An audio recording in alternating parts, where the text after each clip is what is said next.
Hello and welcome to another stream of the original Until Dawn, the one that was done by Supermassive Games. We're going to continue the sound effects only playthrough. Just a heads up for headphones users that there's going to be a lot of loud sounds in this playthrough. I will try to give a bit of a warning ahead of time, whether it's something that's an individual moment or whether it's something that's part of a sequence. So just be aware that there's going to be a lot of loud sounds. There's no dialogue or music to balance out the sound. So it's just purely sound effects on its own. Anytime there's like a gunshot blast or there's some kind of really loud screeching or anything like that, that's the type of sounds that you might hear. The the approach that I've taken is very intensive. There's a lot of moving parts to consider because when showing a character's death, not all deaths are related to the one choice made earlier. Some have multiple facets to them to keep in mind and all that kind of stuff. Um, just a bit of a update on where we are in the playthrough overall. So the first 7 streams of the playthrough were playing the game from the start with the intention to have every character survive and stop and listen to the audio in the environment, trigger different sound effects on purpose, also listen to the way that characters' footsteps sounded on different surfaces, the sound effects of characters grabbing something but then letting go as well. There's a lot of moments in this game where the game wants you to first grab an object, but then after you grab it, you have to do another action to actually go through with it, or you can let go of it. And so even covering those sorts of sounds, covering any sounds that are related to going a certain way that might trigger a certain moment that doesn't have any bearing on anything. It's just another portion of the gameplay that has some kind of, like it might be a jump scare or things like that. So I've been covering all that, and the majority of that was covered the first time through. And so now what I need to do is go through and showcase all the different character deaths, and some of the deaths in a certain location might have a few series of moments within that sequence where they can die. So I'm covering that as well, just in case there is a big difference in where they die in one part of the location versus another part and all that kind of stuff. So that's the approach that I'm taking now, but it means replaying a lot of chapters. And so far, I've been able to go back into chapter 10, which is the last one, and cover the differences that I can, and then get back the chapter select. Because the way this game works is that when you first play it, when you finish it, you get the option to replay a chapter. However, once you decide to go to a previous chapter and you want to make different choices than what you did before, it then deletes the rest of the chapters after the one that you're replaying. So with that in mind, when trying to do something like this, it means that there's going to be a lot of times where I have to not only redo one chapter to get the chapter select back again, I might have to do several chapters to get the chapter select back again as well. The only way that you can maintain the ability to chapter select is if you're purely going into each chapter to get collectibles you missed. However, even then, if you make one choice different than what you did, if you messed up a QTE the first time around and you actually get it the second time around, that could actually make changes that then get rid of the chapter select. So it's that very sort of like intricate nature that makes a playthrough like this very, very tricky, but also different choices early can set up different things later. And so I can't simply just go into the later chapter and keep redoing it for every instance, because there might be a character that would be there otherwise, but I've killed them off earlier. But I need them to be in the later chapter, which means going to an even earlier chapter and making different choices as that character to make sure that they don't die at that point again, but die later. So there's all these different things to do. So I'm trying to keep track of it as best as I can as we go through. So we're still in the middle of that process, and I figured out at the end of yesterday's stream by looking at the guide that I've got and also the notes I've taken that I'm going to have to go back into chapter 10 with different choices for certain characters, because there are other characters that can be alive in chapter 10 that I've already had killed off. and the only way I can bring those characters back is to go to the chapter where they originally died and make sure they don't die. But even then, some choices before that chapter where they can die affect whether they can die or not. So it's definitely very, very tricky. Hello there, Bearsuit. Hope things are going well. Hey there, Spectrum. It's going good, thank you. How about you?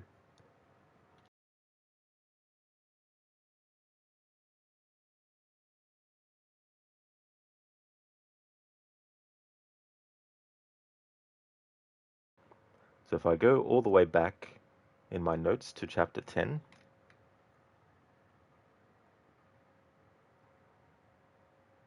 okay, so I've got one more variation in chapter 10 that I can do, and my original plan was to do chapter 9 to do differences there first, but it's going to be better just to go into chapter 10 and do this final thing for it now, and then worry about the other stuff I need to do for chapter 10 later, because it's tied to changing previous chapters' choices. Oh, nice, Spectrum. That's really good. I'm glad that your husband's cataract surgery went well. That is awesome. Here's to a great and quick recovery as well, Spectrum. That's really good news. Bearsuit, it's going well. We'll be heading to bed in the next hour, but I saw you started, so I figured to watch a bit first. Oh, thank you, Bearsuit. Cheers for that, dude. And I'm glad that things are going well. That's awesome. Thank you very much.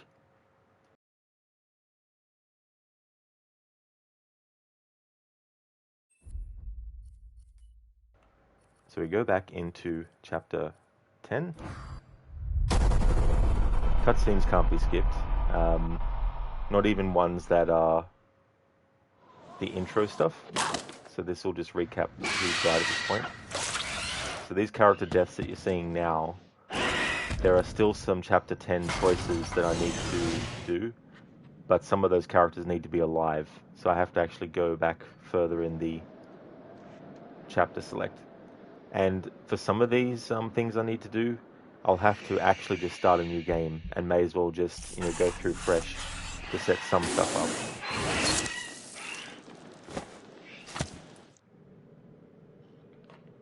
So this next one that I'm doing for chapter 10, I've considered it my 7th pass.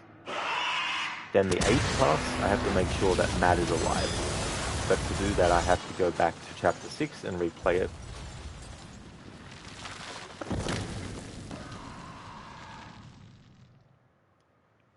That's all good, Spectrum. It's always good when things go well like that. They're very tricky and complicated. We have this Dr. Hill session. It's quite interesting, this one. It's the final time we see him in Josh's hallucination speaking to him. Depending on your choices, he can either be completely fully faced like this, or he can also be like a zombie. But I think that is solely just due to choices you make in what you say and choose for the sequences with Dr. Hill in them.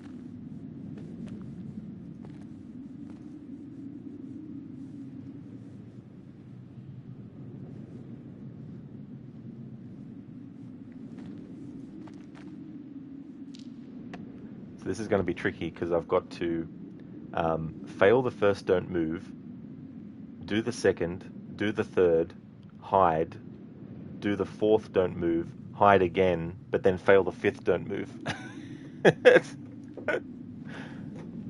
So I need to cover that variation now. Not now, but soon now. There should be a word for, I guess soon can cover a breadth of time, but there needs to be a word that you can say when something is not happening literally right now, but it's going to happen soon-ish, but not soon in the sense of, next week versus next month, but it's... Bearsuit, the jaw movement with no sound is so unsettling. That is true too, and it can be very weird when playing a game for the first time, when you don't have the dialogue, when you're so used to it, especially in a game like this too, where the dialogue is so important. And there's definitely a lot of stuff that you need to know to get what's going on, but there's also some things where it's a good way to sort of like see how they've worked out, okay, we need the character to give a certain look in this moment. Like there's a moment where Ashley looks at Chris with daggers in her eyes, and like you know that if you don't know the context of what's happening there, you can still get the feeling that she's not happy with Chris, you know. But this whole sequence here with the hallucination, like this is probably, I reckon, now I'm not squeamish or anything, but I reckon that this is probably one of the most disgusting kind of things, because in this hallucination, Josh's sisters are zombie-like, yes, but also they form from the guts and intestines of a pig. Like it's just all these visuals that if you don't want to eat something in these moments, it's totally understandable. But it kind of reminds me a lot of Peter Jackson, and that's the thing with his later movies. But if you've seen his earlier stuff and then you watch Return of the King, especially the whole flashback to Smeagol becoming Gollum and the transformation and all that, like very, very much in the vein of horror and being unsettled, and it's like a metamorphosis that you see. But a lot of Peter Jackson's earlier stuff was very, very gory, but also had this, and it became part of a subgenre called splatstick, which is a play on the slapstick genre, where in slapstick it was more about people getting hit on the head with something and people tripping over. Well, slapstick had that too, but normally they would trip over and their head would land on a rake, eyes first, you know, that kind of stuff.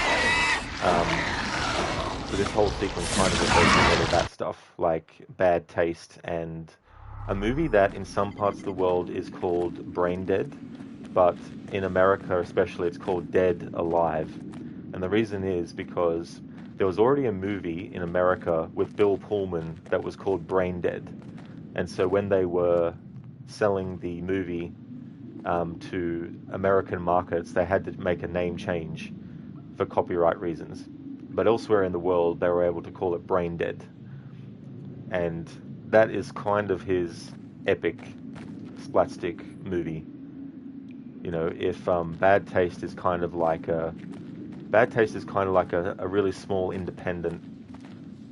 It's a very, very wacky movie, and you know, it's one of those examples of a filmmaker in their early career being really rough around the edges, but as time went on, and also getting people who were very good at screenwriting and, you know, story development and studying, you know, storytelling techniques and stuff, you can really see the evolution of the writing in Peter Jackson's movies as time went on. But yeah, that whole sequence with Hannah and Beth there and all that, like that's definitely in the vein of a Brain Dead kind of scenario. And like in Brain Dead, for example, too, an example of like the disgusting nature of it, there's a scene where the main character, Lionel, his mother, is having a very important meeting with these people, and she wants to impress them. Well, unfortunately, she's been infected by the same zombie virus, essentially, that this Sumatran rat monkey was infected with, and she got bitten by it. And now the effects of that are starting to show at this meeting, at her house, at the dinner table and everything like that. She's prepared all these meals and all this. And of course, as they're eating their dessert, their custard, what happens? Well, one of her ears falls off and goes into the custard, and she doesn't realize, and she eats it. Like, that kind of stuff is what you get in Brain Dead. And so, you know, that's the ultimate don't eat while you watch that scene in a horror, you know, horror movie. Bearsuit, you don't remember ever seeing this scene this way. Maybe you blacked it out. Maybe Bearsuit too, as well. And I guess too, maybe depending on how long it had been since you had played it as well. But yeah, it's definitely one of those things that is unavoidable to trigger. And as far as I know, there's not really any differences in that hallucination based on what choices you may have made in the Dr. Hill segments. Yeah, Bearsuit, like it's that kind of stuff. And then there's like a moment where one of the zombies eats a dog. Oh, it's Lionel's mother, and there's a love interest that Lionel has named Paquita, I think is her name, and they find the dog's tail, and she's like, Lionel, your mother ate my dog. No, she sees the outcome, and then she's like, Lionel, your mother ate my dog, and then Lionel finds its tail and holds it up, and he weakly says, not all of it. So there's that kind of like very, very like abhorrent kind of humor is one way I guess you could put it, that is in that type of movie.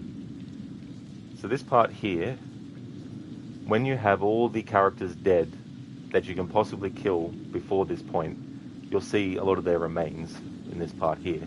But interestingly enough, the overall reaction of Sam and Mike is the same, regardless of how many characters might have actually died. And if none have died before this point, then you still see, of course, the body of the flamethrower guy, and I think some others. But, I mean, it makes sense, because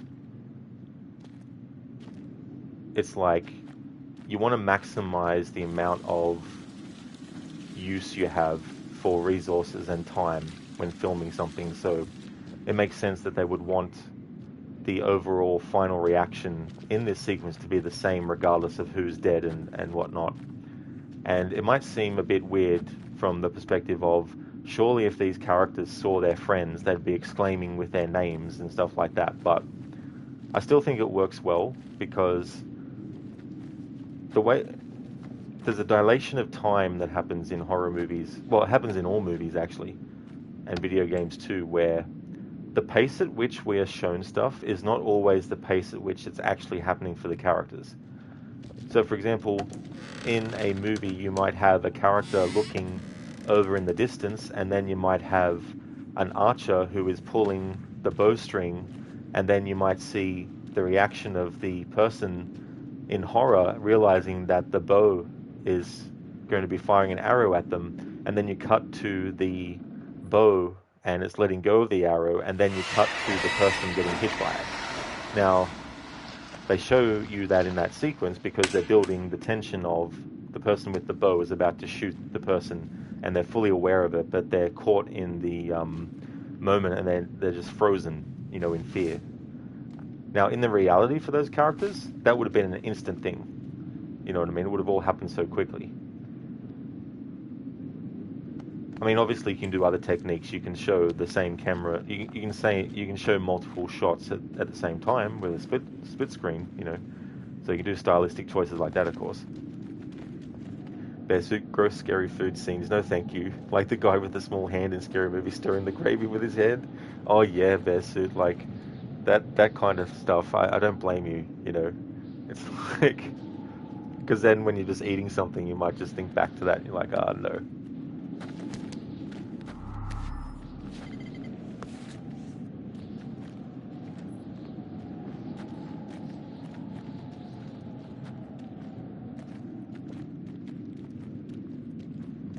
It's interesting with Josh and the prank that he pulls on his friends, and it is a detail that can be missed because it's related to clues that you find. So if you're not really a player who likes to collect stuff, you may miss information like this, but Josh's parents are actually filmmakers and they make horror movies, and so since they're filmmakers, there is no doubt that at least once he would have visited their film set to see how the effects were done for gore and all that kind of stuff, So that gives a little bit of a background. It's I mean, there would have been some study that he would have had to do as well, leading up to it, but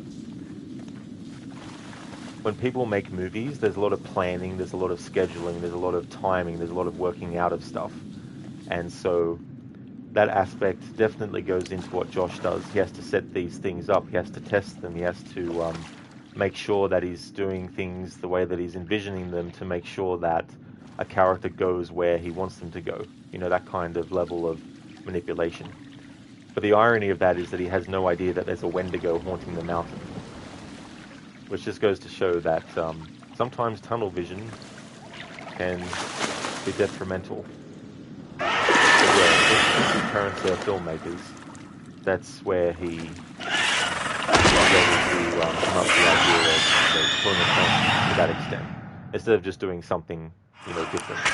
But of course, he wants to go viral on the internet as well, so he's filmed all this. Rest in peace, Josh. That outcome happens if you don't read the journal entries along the way as Sam before that point. He'll just get outright killed. But if you do read the journal and everything as Sam, then he'll instead just get dragged off, and you won't see the results of what happens until after the credits. And essentially, he's on the path to becoming a Wendigo himself with the alternate way of things.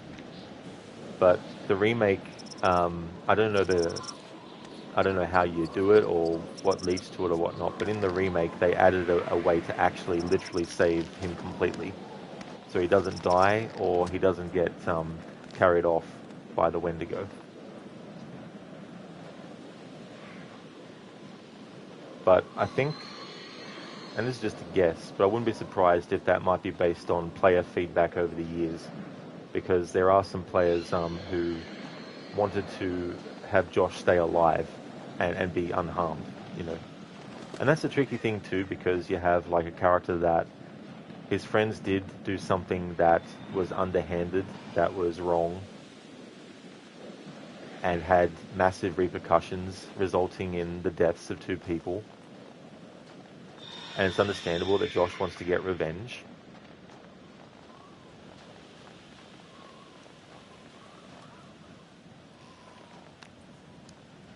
And so having a character like Josh in the original either just die outright, or he essentially dies, but he becomes undead, for lack of a better word. I don't know if you could consider someone who is becoming a Wendigo part of the undead or not, but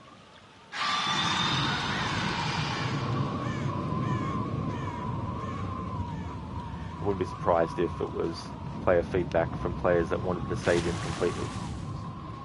Which, it's fine, you know, I don't mind when they do that kind of stuff, like adding an alternate way for a character to survive.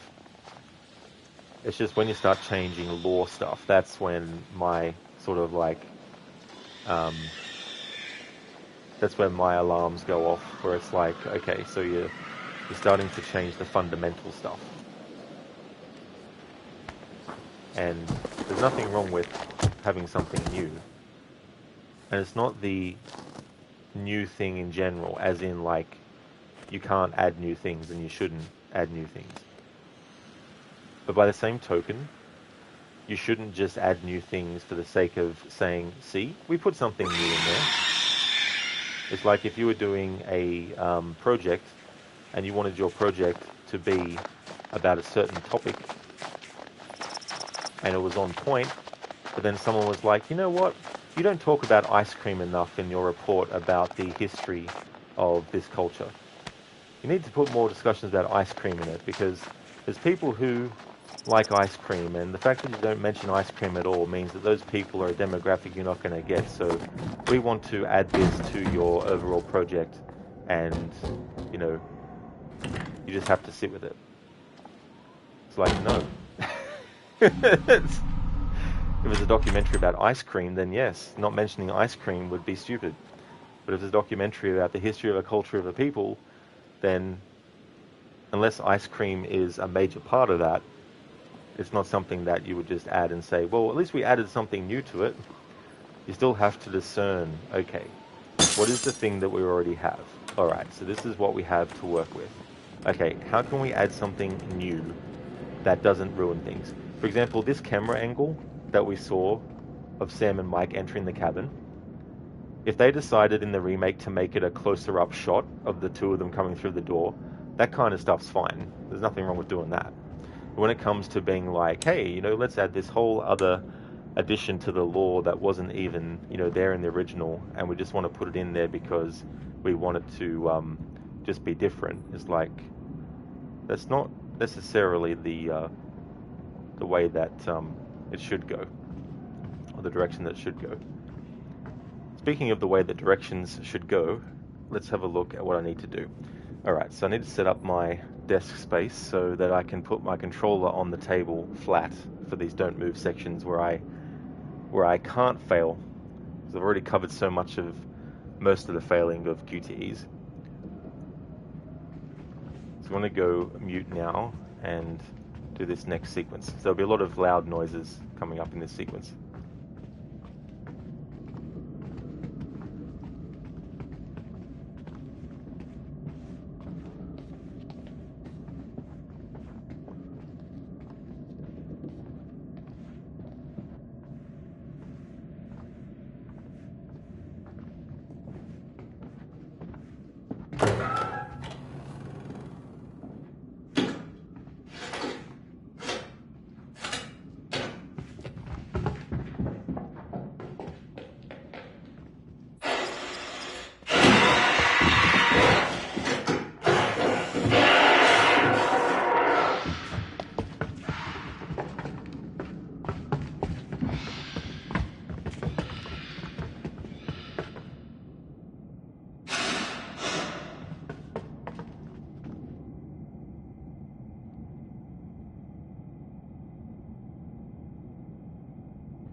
Okay, so that went according to plan.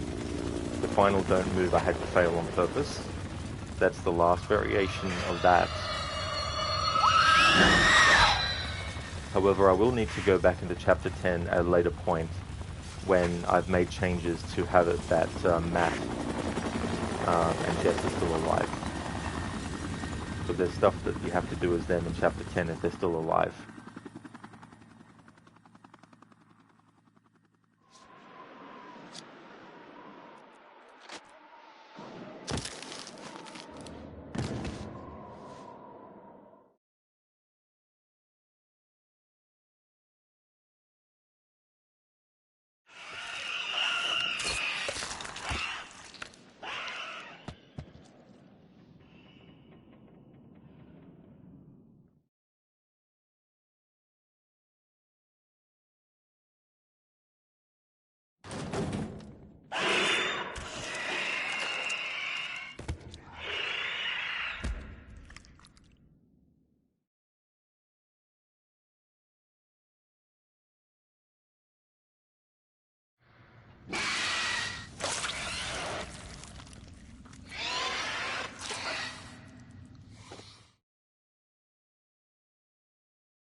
Alright, so that's that pass done.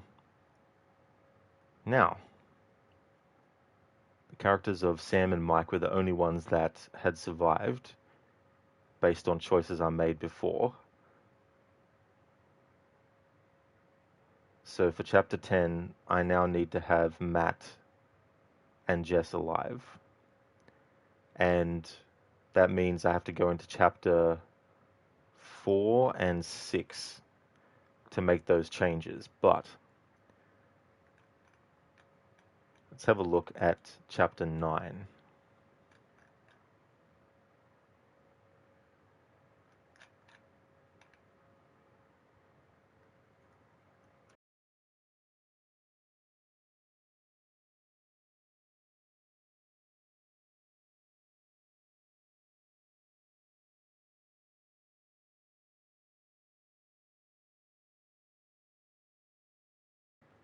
But first, though, I want to go back into Chapter 9 because there's some differences I need to do with Ashley instead. Although, I'd be better off replaying the chapter where... Oh no, then I have to replay an even earlier chapter. Shit. Alright, so it's probably better for timing overall to go back into Chapter 9 and do different choices.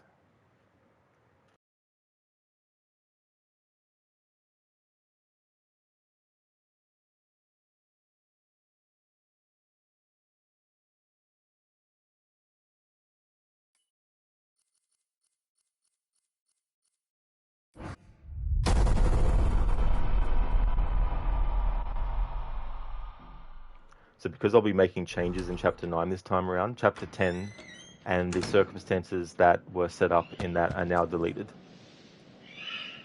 Hey there, Max. I hope things are going well.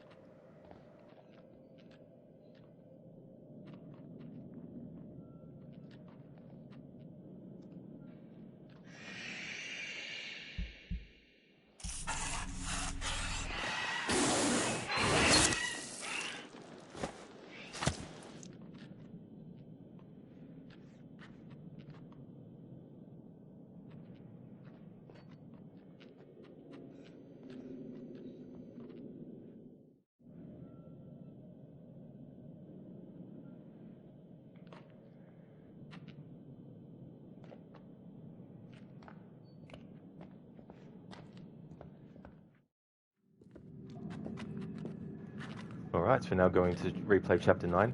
The main thing I just have to do in Chapter 9 is when we play as Ashley. I've had her investigate the voice and open the latch, but then walk away and die. Now I need to cover her opening the latch and the door and dying that way.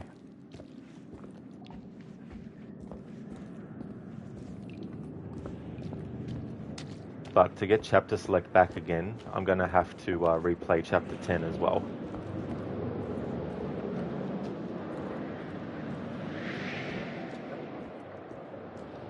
But it won't matter in chapter 10 for now what choices I make, because the choices that will matter for chapter 10 are related to doing even earlier chapters than chapter 9 and making differences.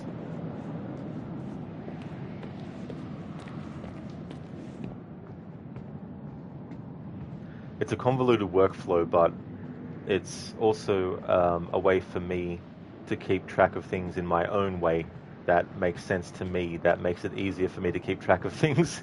I mean, there could be maybe a better way, but in me trying to find that better way, it could take time away from just basically doing it in a way that makes sense to me and maybe potentially get some, quicker results instead of having to work around and try and figure out.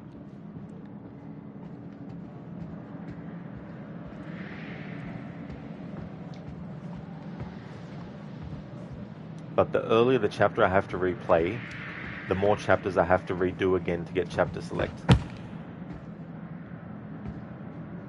And the further I get away from chapter 10 in that process, the more likely it'll become that I'm better off just starting again from scratch completely and then working my way from the front again through to the back.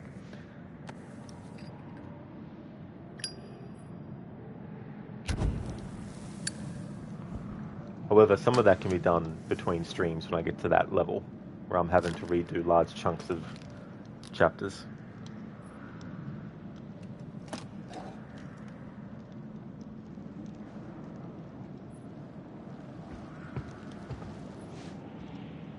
Okay, so coming up, we're going to be using the shotgun to get through a padlocked door. So just a heads up that there's going to be a really loud shotgun sound in the game. I'll count down from 5 before I actually make the shot. But that's coming up right now where we have to shoot this. So for headphone users, just a heads up to put your sound down a bit. 5, 4, 3, 2, 1.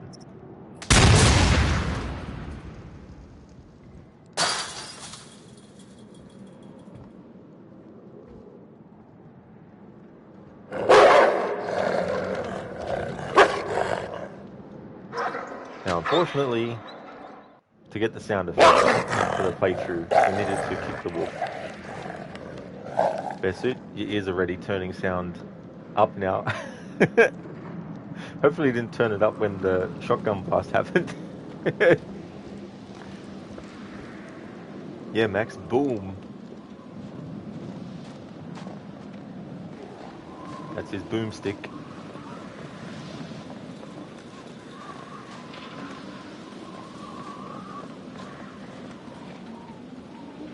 The character of Mike, is the closest character in the game that comes close to resembling the character of Ash in the Evil Dead movies, played by Bruce Campbell. So to have a mod for Mike's character where he wears the blue collared shirt and the the brown long trousers and boots and stuff.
Hello there, Keone.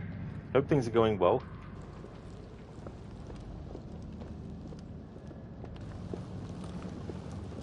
I'm now replaying Chapter 9 to do some differences. But then I'll have to do Chapter 10 again to get Chapter Select back.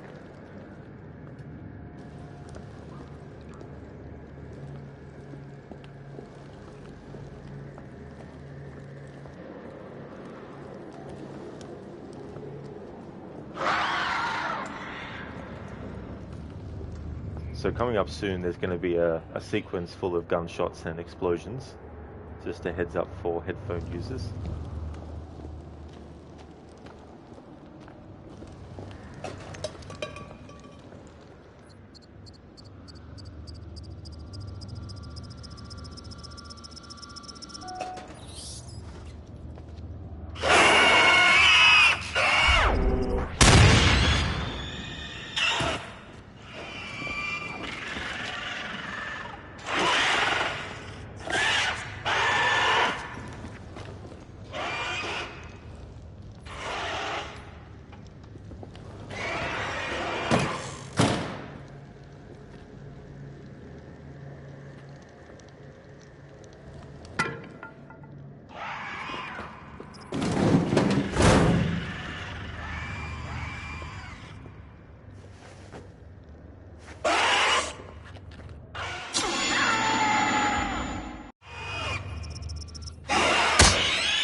you're playing Gears.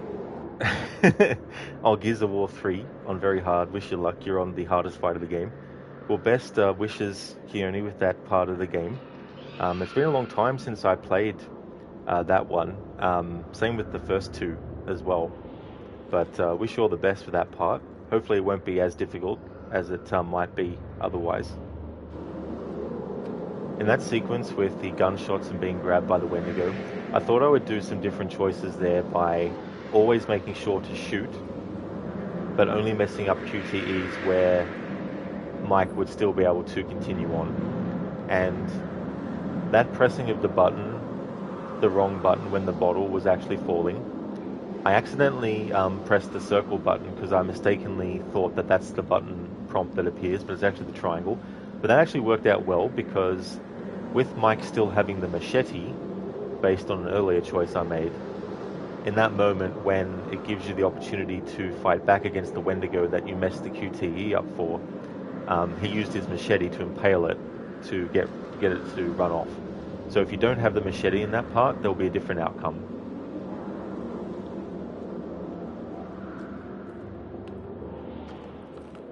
It's to do with the hand trap. If you interact with the hand trap and then you choose to have Mike amputate his fingers, he'll still have the machete to use later. But if you decide to pry his fingers out of it, each time you attempt, it'll break off another piece of the machete. And then when there's only one piece of the machete left, he'll finally get his hands free. So it's one of those things where on the first try, he doesn't get his hands out. And it might make you think that you can't get his hands out, but if you keep on insisting on that choice, he'll eventually get his hands free, but at the sacrificing of the machete.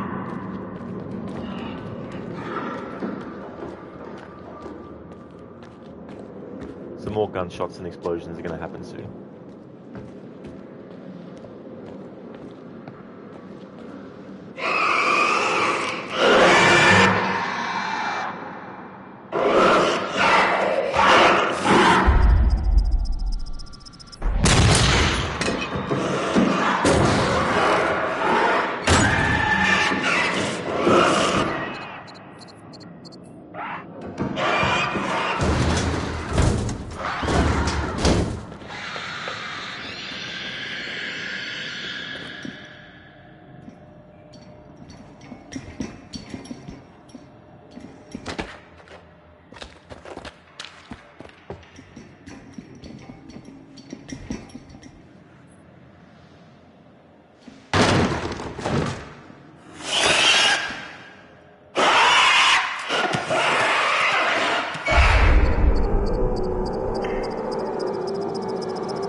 I wanted to not shoot in that final part because I hadn't done that before.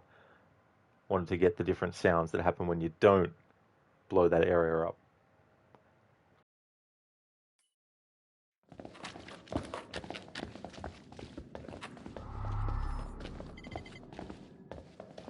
Alright, so now we're up to the point in the chapter where we play as a character that I have another variation of their death to cover.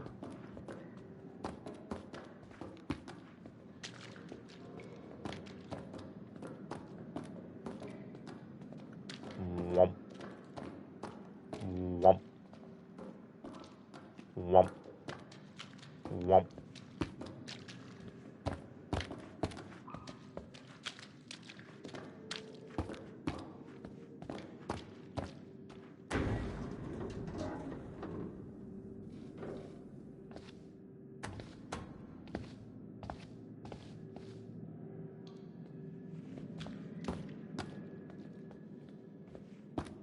I don't know if I got Ashley trying to open this door or not before, so I'll just cover my bases just in case.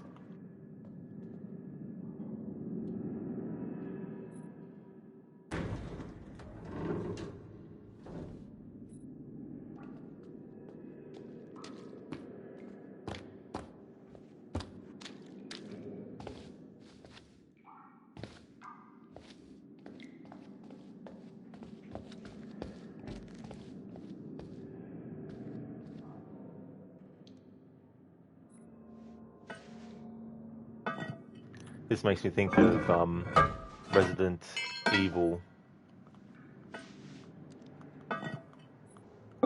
where you have the sewer grate you need to open up in Resident Evil 2.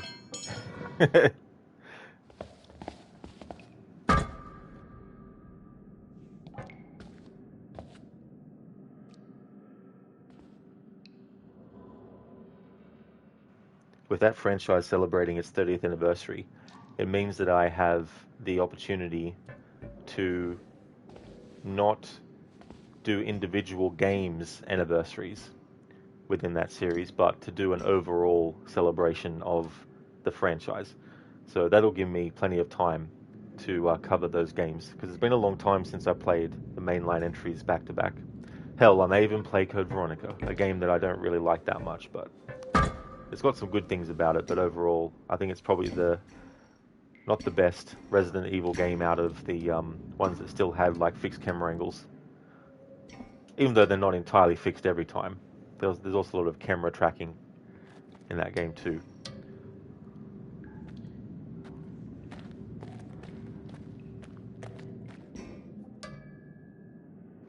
So it doesn't matter what choices you make, Ashley will always be left behind a bit and lag, because they want to set up the situation where she potentially gets killed by exploring the voice, investigating the voice that she hears.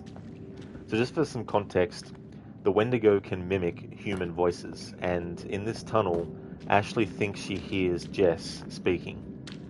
Now, if you've managed to have Jess survive, you might be thinking, oh, maybe it's just Jess calling out, so you as the player might then go, let's investigate. It doesn't instantly lead to death. There's a few steps after choosing to investigate that you have to do in order for that to happen. But essentially, she hears the voice of who she thinks is Jess, but it's actually the Wendigo. And the interesting thing about this is, before this point, she's found out through reading the journal that the Wendigo can mimic voices. So this is one of these situations where it makes the character an idiot. Because otherwise it would have been just like, no, I can't trust that voice. But then there's so many explanations. You can say, well, maybe she genuinely thought it was, and in the moment of hearing a familiar voice, she completely lost it. It's like in zombie movies and stuff where we clearly know that there's a zombie in front of the person, but all they see is their loved one, and they're like, oh, they go to hug them, and then they get killed. You know, that kind of thing. Momentary lapse of the understanding of the reality of what's going on with the zombies and stuff. Okay, so last time around, I had Ashley open the latch and then walk off. Now we do the variation of her death where we open the latch and the door.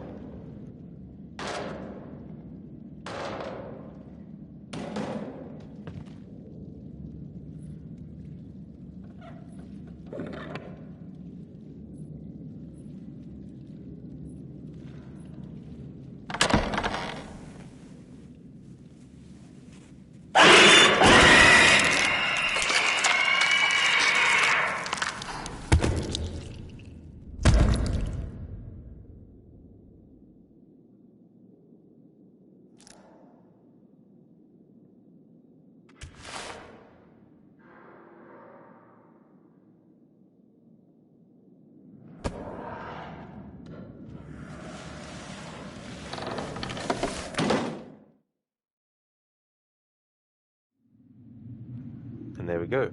So to get chapter select back to be able to go to later chapters, I would need to finish chapter 10. However, I noticed that the chapter select was still an option, and it lets you go back to previous chapters to the one that you're replaying.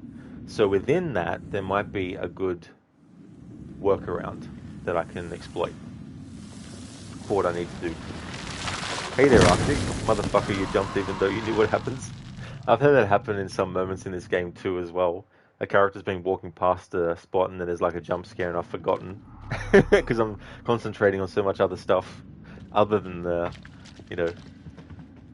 ironically, other than the sounds.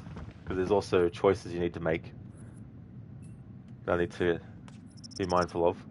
But welcome, Arctic. I hope things are going well. Hope you weren't eating something or drinking something in that moment.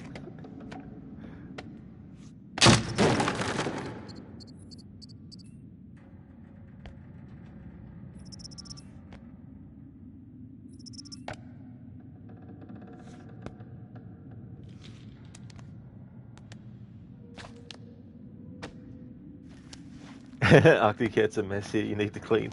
It'd be good to just be click fingers and it'd be done. Like, that'd be good if cleaning was that quick.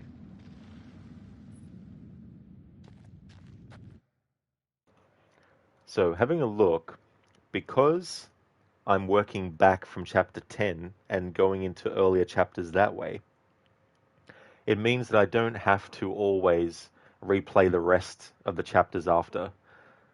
Only if the choices that I have to make earlier need to be made different to affect a later chapter. That's when I will have to replay to get the chapter select back. Alright, so we covered Ashley's dying again. And there's nothing really that I need to do anymore in chapter 9 that's necessarily different. So I need to think about what else I wanted to cover with Mike. Now, I can't cover anything with the machete because that requires an earlier chapter choice than chapter 9.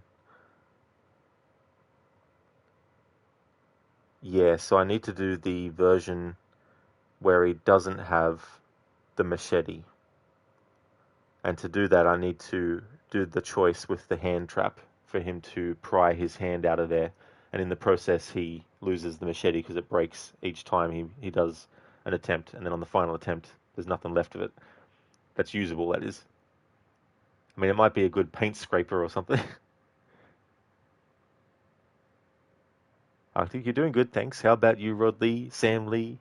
That's great to hear, Arctic. I'm glad that you're doing good. I'm going well too, doing more of this original Until Dawn. It's very, very tricky covering all these things because there's so many choices that aren't just does the character go left or right, but they're also choices of did the character decide to agree or disagree on a certain thing? Because there is something that actually affects things later on, depending on your choice there. But yeah, doing well. Just sort of like tricky to keep in mind because there's things that I need to think about that I need to redo later again anyway. But I think I should be safe to not need to replay chapter 9 currently and then do different things as Mike because I need to have the machete. I mean, I need to not have the machete. So that requires an earlier chapter choice. So I need to look at chapter 8 and see if there's anything that I can do that will be different for a character. I've got Emily as a character that we do a death for as well. Chapter 8. Okay, so I've got to remember though, because Matt is dead currently in the course of events that I have covered already. In chapter 8, he won't be there.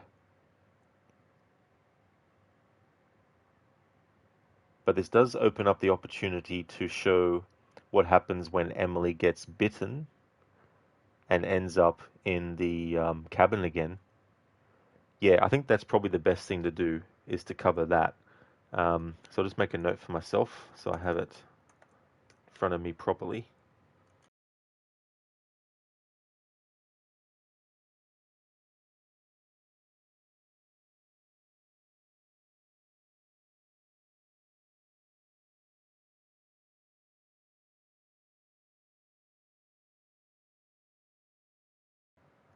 Actually, hang on. There's another consideration I need to think of. And it's to do with the earliest point in the chapter in which the character can die. Okay, so I think it's best to cover chapter 8 now. Sheila is going to miss this, but chapter 8 is one of the chapters in which Emily can die. And I've already had Emily die in one pass through of the chapter, but this whole chapter is going to be about replaying it to get all the different variations of how Emily can die. I think she probably has the most variations of all the characters, to be honest. So I should be able to go into Chapter 8 now, because the things I needed to do for Chapter 9 I've done up until a certain point, and other things require different choices in an even earlier chapter. So we'll go into Chapter 8.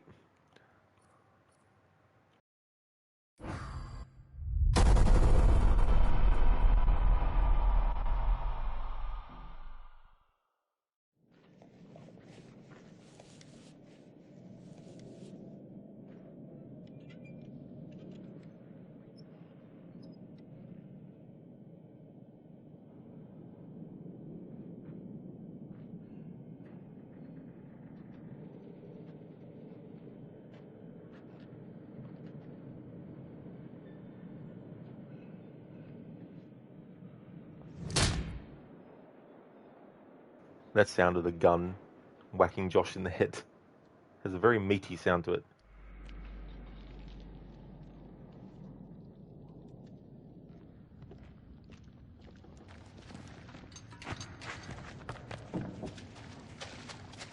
So your choices here as Emily when being quote-unquote chased by the flamethrower guy, because he's not actually after Emily to kill her or anything.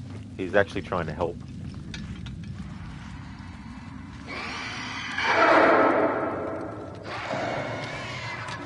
But it does just change the manner in which she goes down the tunnel. I mean, down the slide, whatever you want to call it.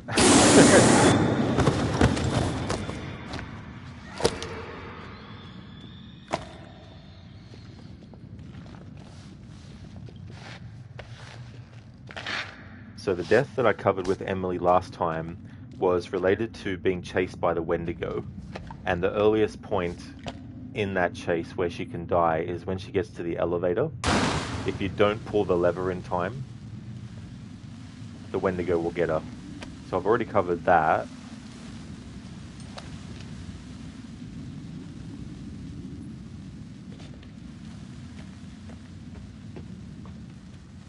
But there's other steps in that sequence that I need to showcase failure in. So this time I'll pull the lever, but then after that we'll fail things on purpose.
Okay, so that's what I needed to do that time around.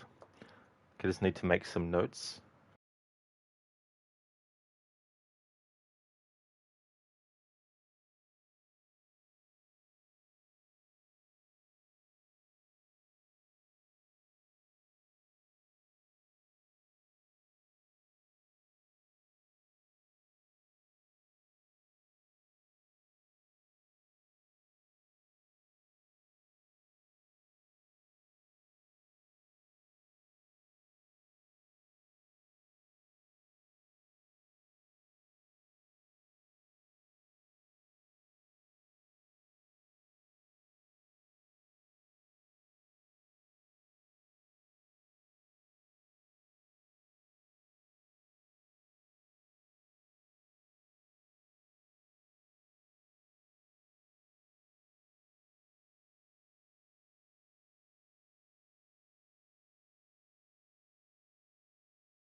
Sona, thank you very, very much for the 23 months in a row of subscribing. That is excellent. I appreciate that a lot, Sona. Thank you so, so much for that. Wrong lever. Wrong lever, Kronk. Nice quote. How's things, Sona? Arctic, it's almost 5 a.m. here, so you must say your goodbyes for now. Wish you an amazing rest of your stream, Bleely. It's just a prank, Han. That's all it is. It's just a prank. Come on. That is totally fine, Arctic. Thank you so much for stopping in, especially with what time it is for you now. Thank you very, very much for that. Would like to highly recommend people check out Arctic Smash's channel. Been doing a playthrough of a game called The Isle, and also does streams of truck simulator games as well. Also does Tomb Raider games from time to time as well. A really cool streamer.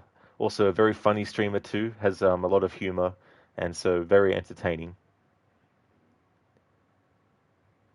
That's all good for the shout out, Arctic. No trouble at all, dude. I hope that you get some really good rest.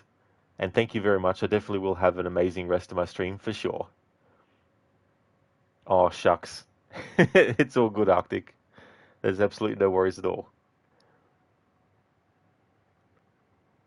So now you had your first rainfall, so now everything is melting and water is everywhere. Oh, really? Oh, because you were having a lot of snow before, wasn't it, Sona?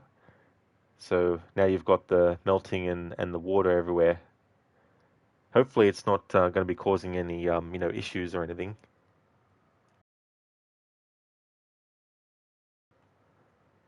Because Emily's part is at the top of this chapter, it means that I can go back in and replay chapter 8 multiple times. So this will actually really help. I can't skip cutscenes though, so we can't skip past this previous one. But the fact that I can cover these deaths of Emily essentially so quickly back to back, that's going to be really good. Sony, yeah, but it's also cold enough at night to almost freeze again. Oh, really? Oh, that process. It's like melt and then become water, but then freeze again.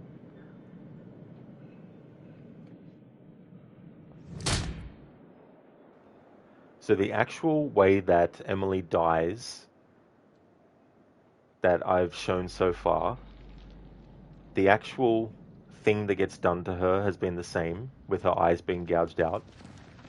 So there will be a few different variations on that.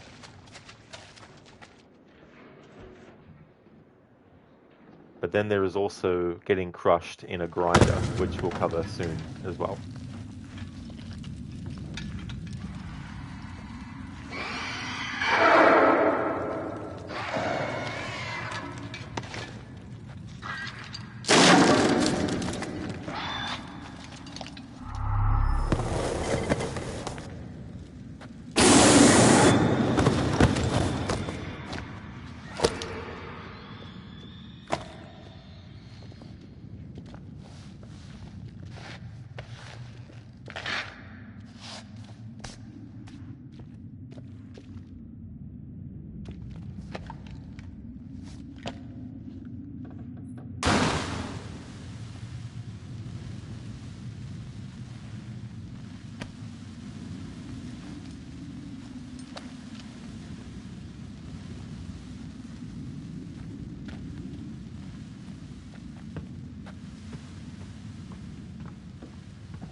Alright, so I actually fucked up there, but that's okay because we can just go and start chapter 8 again.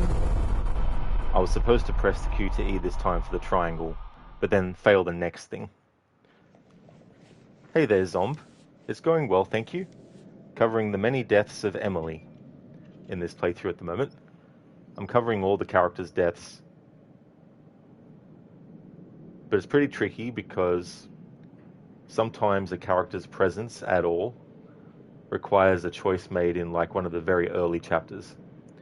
So I have to be very careful with when I choose to replay a chapter and all that. Make sure I get the most of what I can given the predicaments I've put the characters in at certain chapters.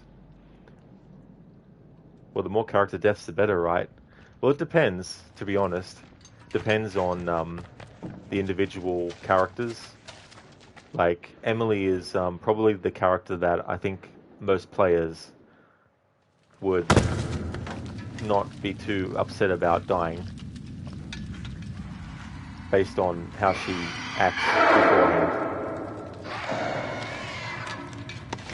But if you really like all the characters and want them to survive, then the less deaths would be the better.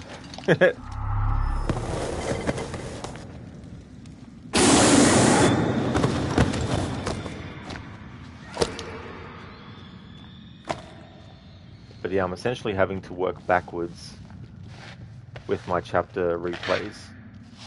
Make sure I can get the most out of these later chapters and showcase all the differences I need before starting to replay even earlier chapters. But for Emily, I also need to cover the outcome where she gets bitten and returns to the rest of the group, because she can also die there because Mike has the option, or you have the option as Mike to shoot her or not.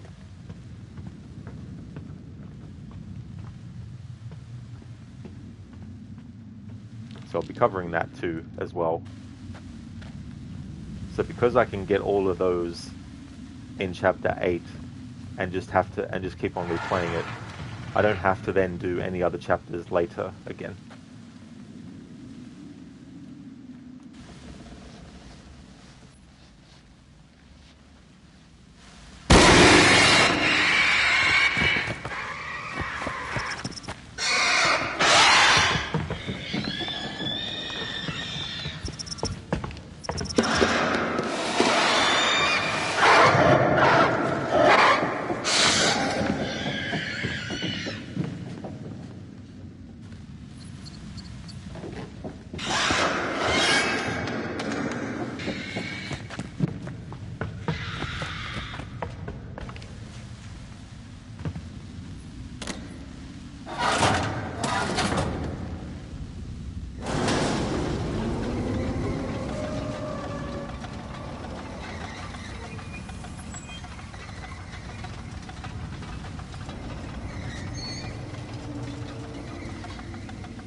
Okay, so that's that death for Emily. So I I did nothing. Sometimes the choice to do nothing will also be the same as doing one of the other choices that you have. So do nothing seemed to just be the same as choosing to stay on. So this time around, I need to make sure that when we're on the belt, that I choose to jump off and cover Emily being able to die from jumping off.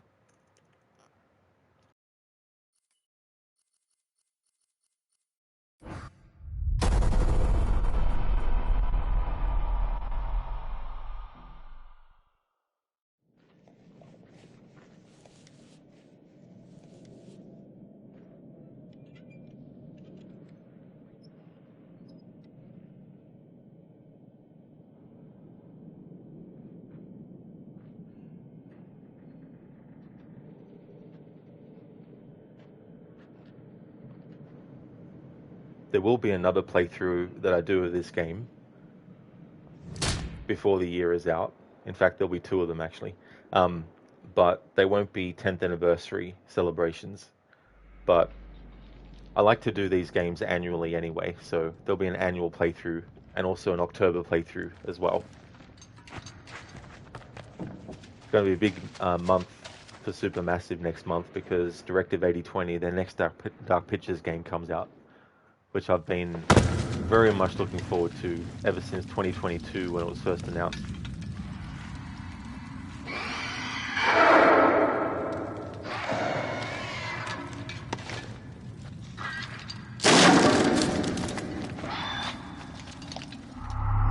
Usually in the Dark Picture series of games, when there's like a section that the character has to be stealthy in, the Devil in Me does add some moments where you have to move the character around and put them into a specific spot and then actively make them hide. But Directive 8020 is going to take that a step further, whereby instead of just being like, well, I made this choice and now the character is locked into being attacked by the enemy and now they're going to get killed, in Directive 8020 you'll be able to actually in real time fight back against the enemies. So survival doesn't just always now depend on the actual choice you made, it also depends on, are you actually fighting back? While that is great, I just hope they don't get rid of all the other stuff that makes what these kinds of games are like to be so great for players who like these games, that is. But it depends on how it's done, you know. If they completely take away choices and stuff, then it just becomes any other kind of game. Alright, so now we have that sequence again. This time when we get to the conveyor belt, we're going to choose to jump off, because I don't feel like there's going to be too much difference in variation based on whether or not you get one of the QTEs before she falls out or anything like that. But then again, maybe I should cover that just in case because of the sounds of her trying to get out of the trap, but then fail the last one.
Alright, so succeeding at any of those QTEs after she first falls will guarantee that she gets out, but she'll get bitten, which is good. I'm glad that I showed that.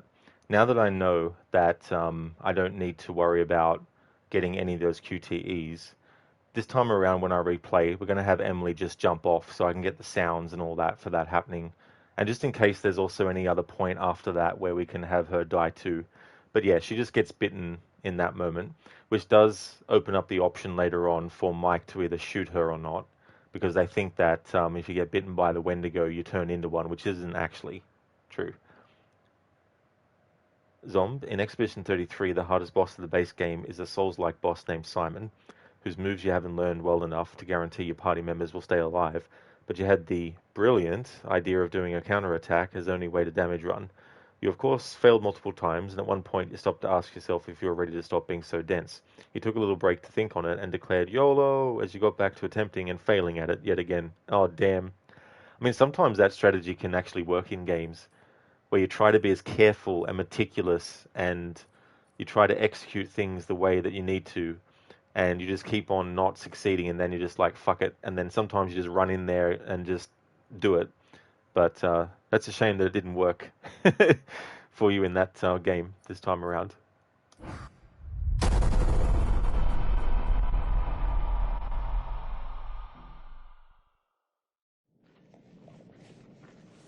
So this time around, just to cover my bases, we're going to have Emily jump off the conveyor belt. And then if there is another opportunity to fail something that could potentially get her killed or bitten, then I'll do that.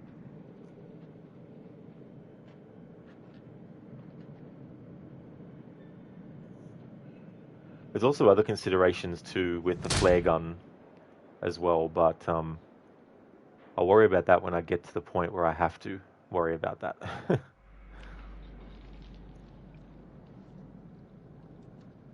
Something this playthrough type does is it really sort of like makes you figure out the trajectory of things based on choices. Now the funny thing is, when I first played this game many years ago, in my playthrough all the characters survived except for Sam, which means I fluked having Matt stay alive, because there's certain decisions that you make early on that will lead to him either dying without being able to make it at that point, or Dom, to be fair, you're the type of dense person who decided to play permadeath mode on Arkham Origins after not playing it for a year. So that level of density is very on point for you. I mean, it could work in the other way too, like you could have excelled, on that difficulty after that break. Because sometimes having something that is more difficult, while it can still be frustrating, might be more rewarding. But like anything, it can go multiple ways.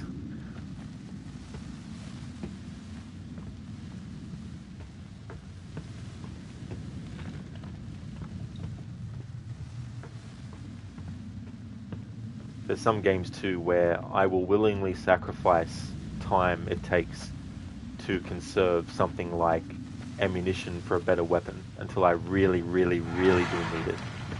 Because I find sometimes in games they lull you into a false sense of, oh, I've got all this ammo now, I can just use it for this more powerful weapon. But then later on, they might be something there like, oh, I didn't have enough ammo, but I would have if I didn't use this weapon until now.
Alright, need to redo that again because I want to see if getting that QTE after Emily gets bitten either leads to her just escaping or if there's another sort of like opportunity to fail.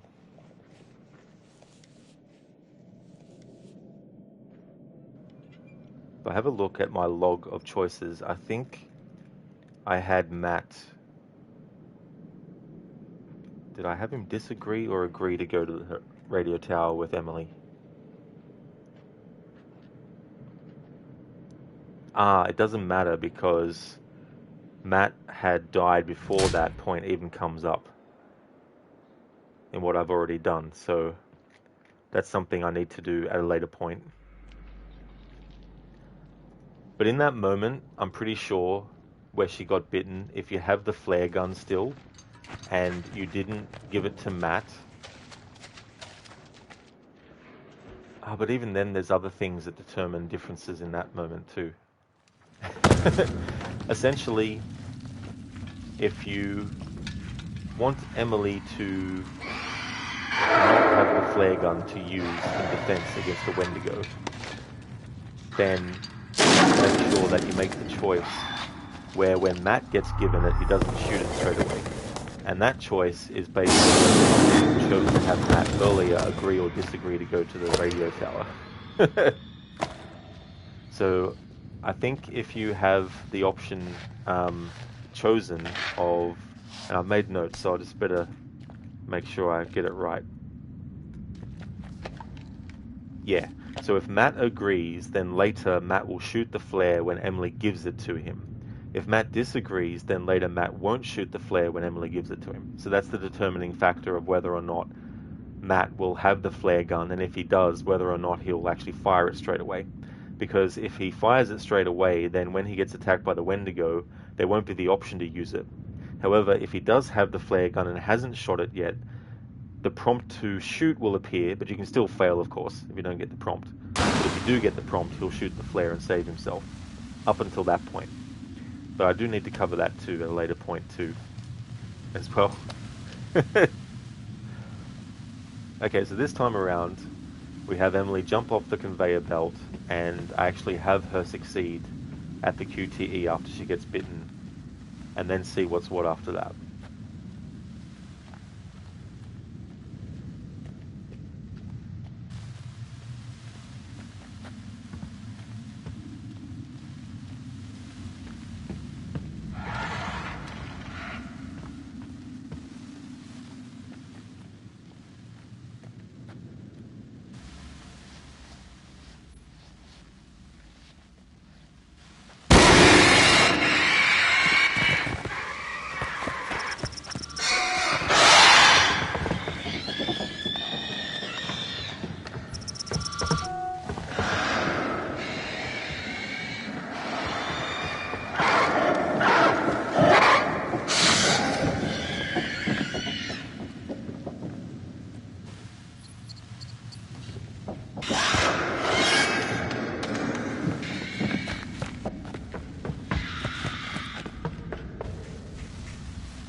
Alright, so I need to go back into that chapter again because when she's jumping to the, what do you call it?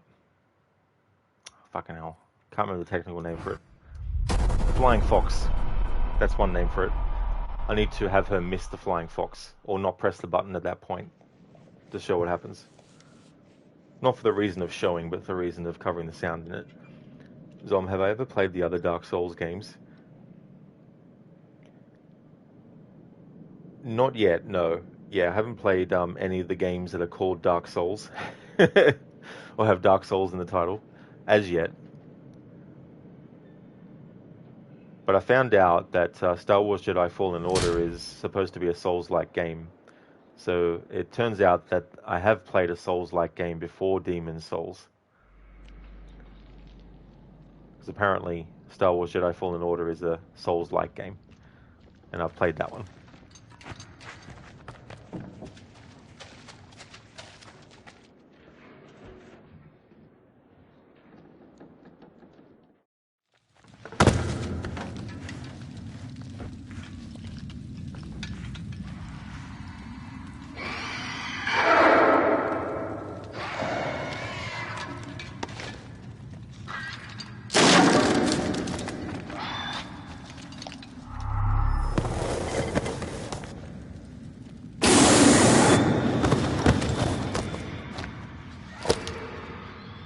Something I just thought of too.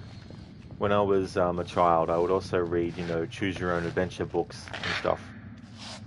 And I'm always curious about what kinds of things I might have watched and played when I was a child that would inform what kinds of movies and games I gravitated towards as a result. And with choose your own adventure books, at certain points you get offered a choice of what you want the character to do, and depending on which choice you want to make, you then have to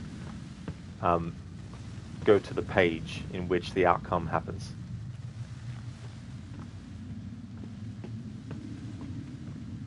So that'd be one of the early sort of like building blocks of me liking games like this would be, with different choices you can make.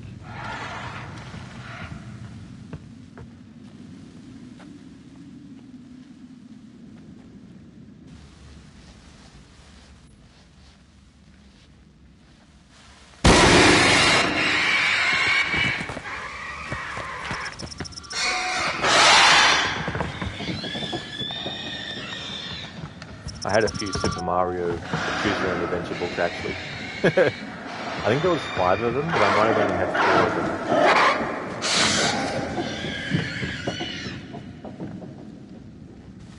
Then there was the Castlevania 2 Simon's Quest one. But then there were also some Indiana Jones Choose Your Own Adventure books too, I think, as well. I might have read one of those.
Alright, now I'm ready to move to the next phase of Emily's deaths, and because she's gotten bitten, it means we're guaranteed to have the Mike choice of shooting Emily or not.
Alright, so the other thing that I need to redo Chapter 8 for, while I've still got certain things in place, is I need to cover the differences with Chris's scenario where he can die.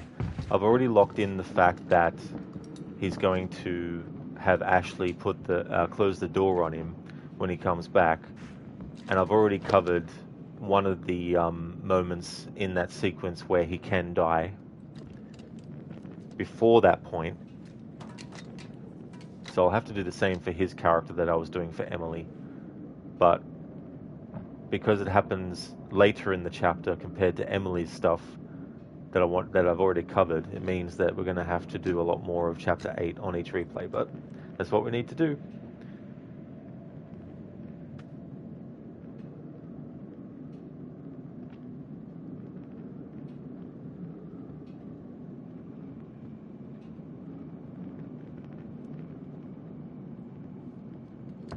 When it comes to the choice of whether Chris does nothing or shoots himself or shoots Ashley, if you choose do nothing or choose for Chris to shoot himself, in both instances he'll shoot at himself, but he doesn't know that the gun is loaded with blanks, and so he won't actually die from that.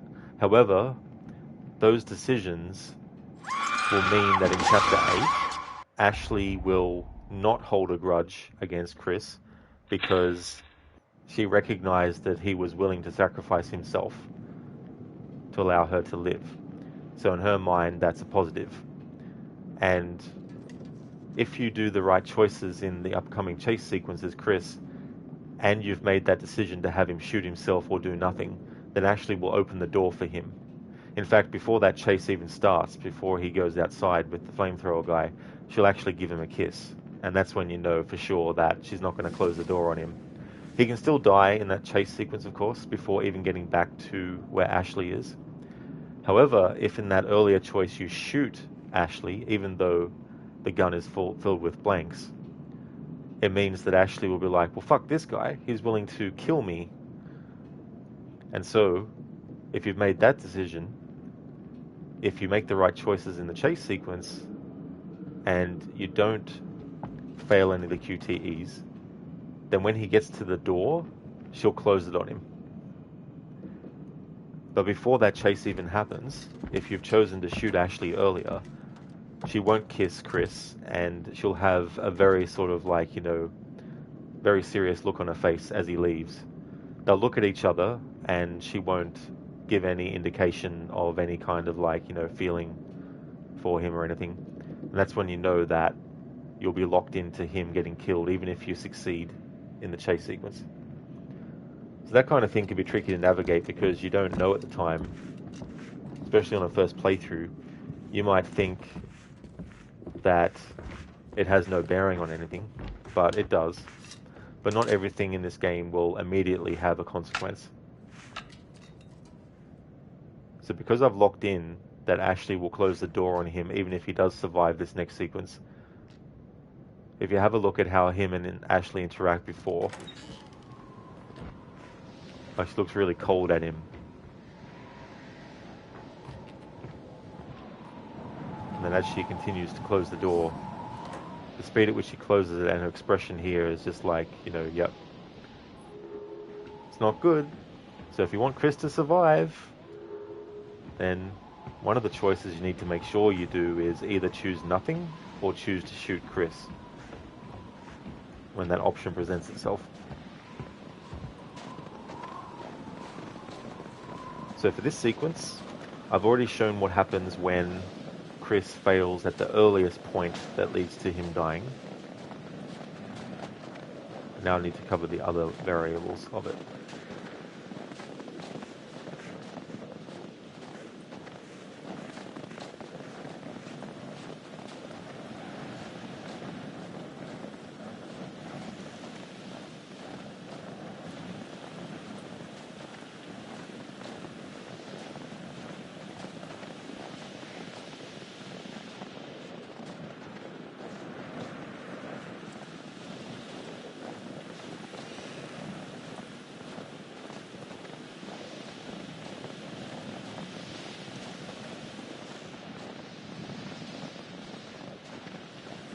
There's an upcoming don't move that happens. If you fail it, Chris won't get killed. If you succeed at it, the flamethrower guy will still get killed, so none of your choices in the game will affect the fate of the flamethrower guy. He will always die, no matter what you've chosen.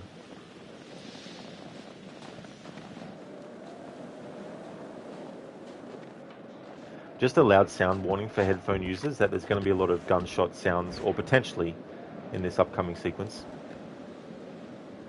I'm at least going to be able to do one shot this time around.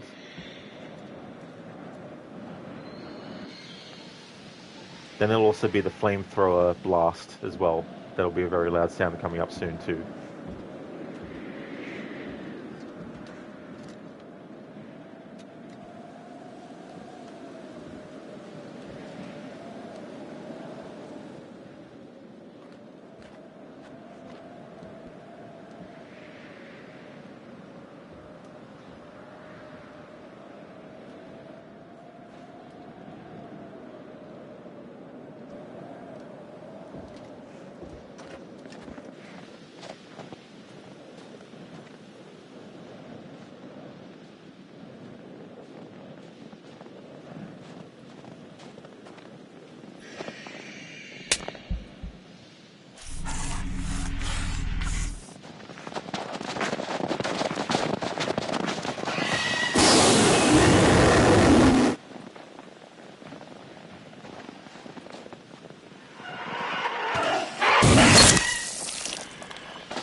Okay, so we got that outcome for Chris again at a different point.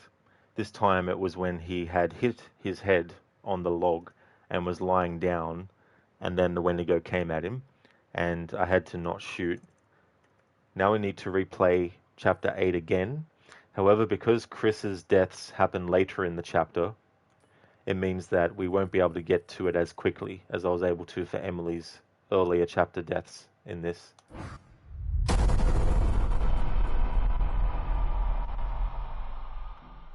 But I do need to have Emily survive this time around. Okay, so it doesn't really matter all the choices I make with dialogue. So I need to make sure that I fail the don't move, shoot, fail the QTE, and this time around shoot.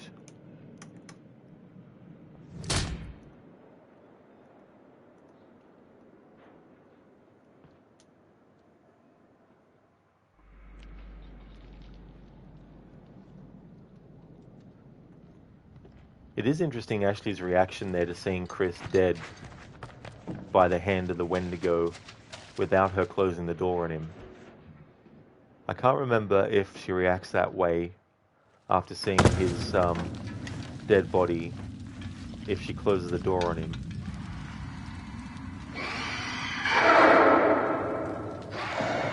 Yeah, we redo this section again as Emily. We make sure that she gets through alive, and then when we play as Chris again, we make those differences.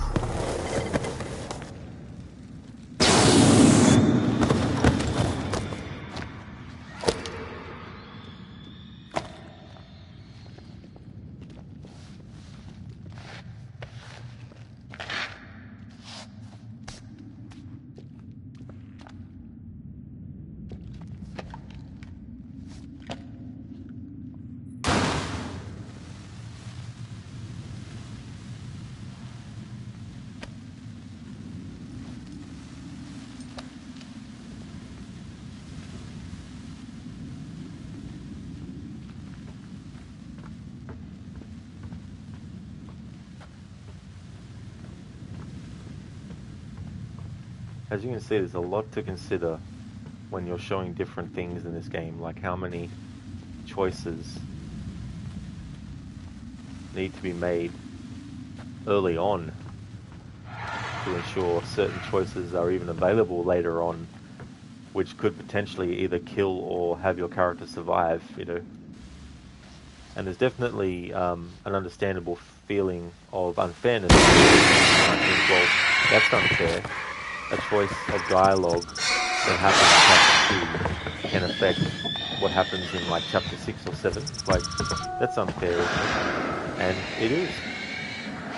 And it's definitely understandable to get annoyed and frustrated with that. And that could be very off-putting for some players in a game like this.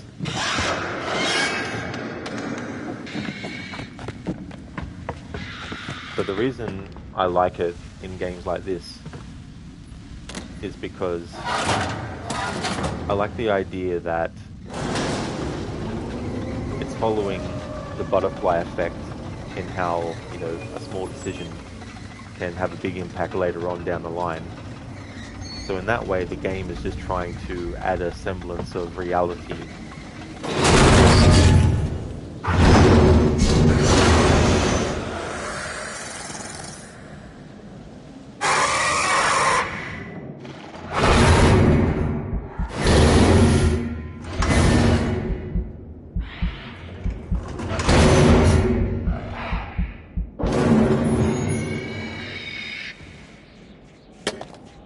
The other thing too with this game is that the choice that you make with one character doesn't always just solely affect them.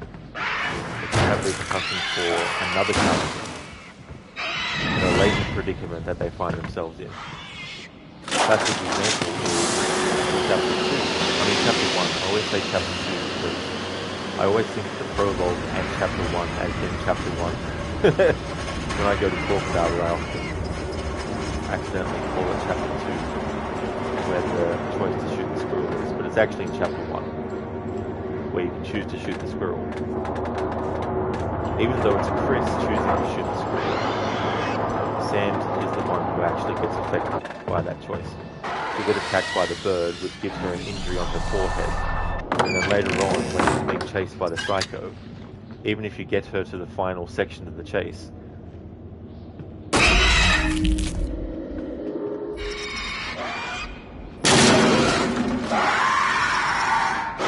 actually end up not being able to turn a flashlight on, because the prompt won't appear to do it. So if you want to make sure that Sam can escape from the psycho, not only do you need to make sure that you make the right decisions during the chase, you also need to make sure that in Chapter 1, you don't shoot the squirrel. If you don't shoot the squirrel as Chris, then when Sam is being chased, in the final portion of the chase, a prompt to turn her flashlight off will appear, and pressing that prompt will guarantee that she won't actually get captured. And the thing about that is that if she gets captured, it completely locks you off from an area of the game that has collectibles in it. So in order to get those collectibles, you need to make sure that you don't shoot the squirrel in Chapter 1, and you need to make sure you make the right choices as Sam during the chase with the psycho, and make sure that you actually turn the flashlight off. And then that'll guarantee that she gets access to an area with collectibles in it. I've shown that previous sequence of Emily so many times that I decided to just talk over it, except for the don't move section, because I didn't want the potential for the controller to think I was doing something to make it think, oh, the player's moving the controller. So we're going to be soon back up to the moment where Chris goes with the flamethrower guy.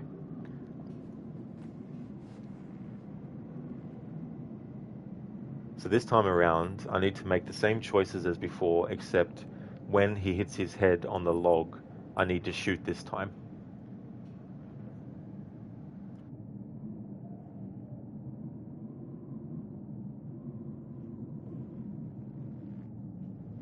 Emily's dialogue will change here depending on Matt's fate as well.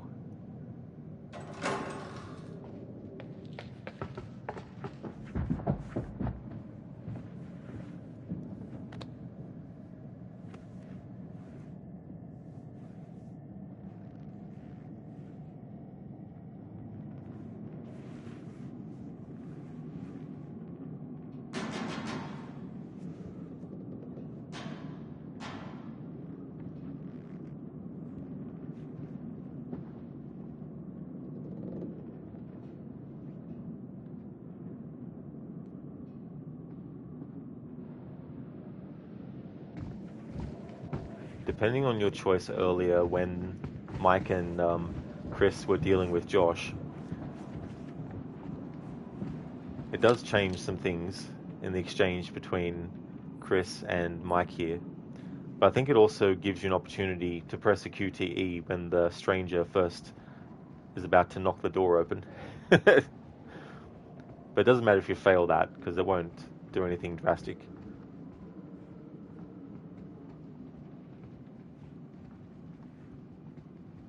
So for a bit of context for people who haven't played this game before, this guy with the flamethrower, throughout this game, up until this point, the characters have thought that he was some serial killer or someone on the mountain that was dangerous. But this whole time, he's actually been trying to get their attention to be able to tell them about the real threat that's actually there, which is the Wendigo.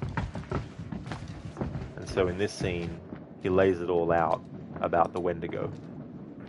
And because Mike remembers previous encounters with the Wendigo at a time when he had no idea what it was, it means that the stranger's words here ring true for Mike, which then adds to the believability.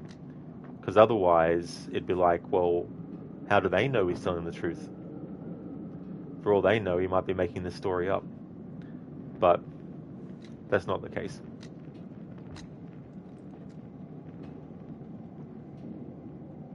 Zombie just made it to phase 3 for the first time in this dense challenge of yours. Very nice, that's good though. to make that progress.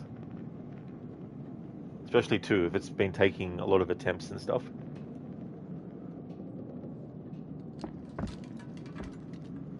And as a result of Mike and everyone finding out that there's actually a Wendigo going around, while they don't necessarily forgive Josh for all the shit he's done, they at least have some kind of like desire to make sure that he doesn't get killed as a result of the Wendigo.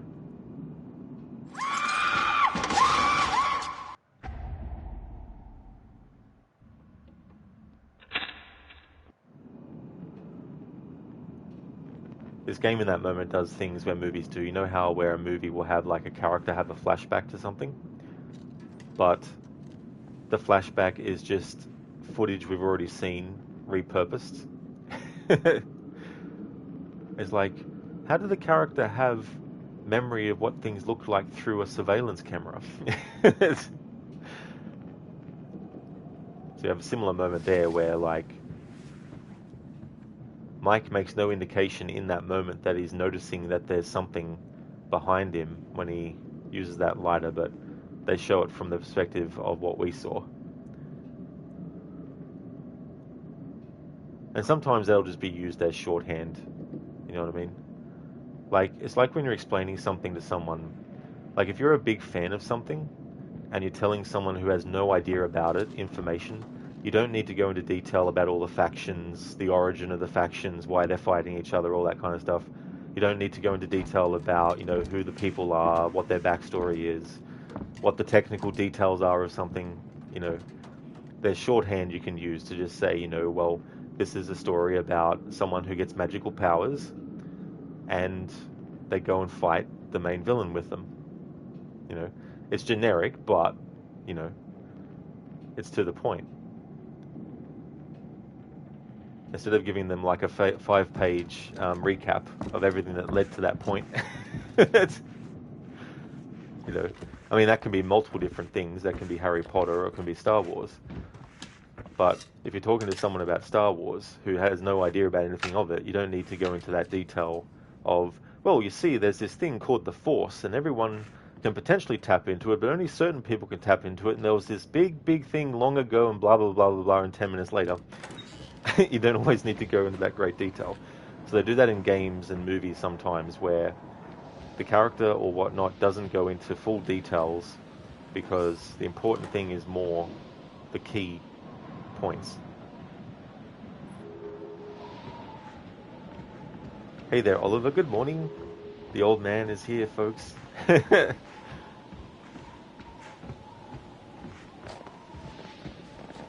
So when is your birthday actually, Oliver? Because I've forgotten, sorry.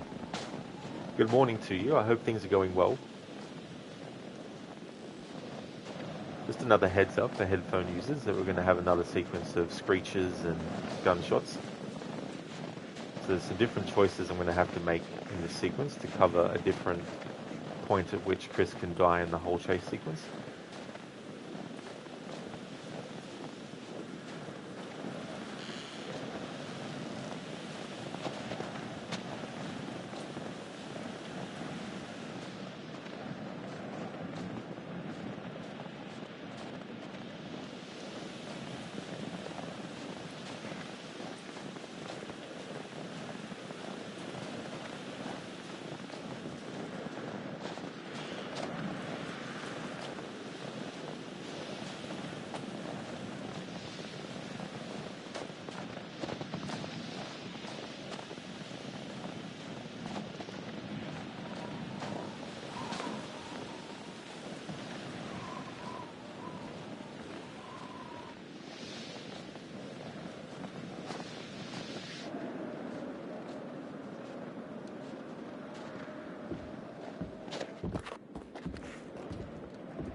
Alright, so we've done that variation.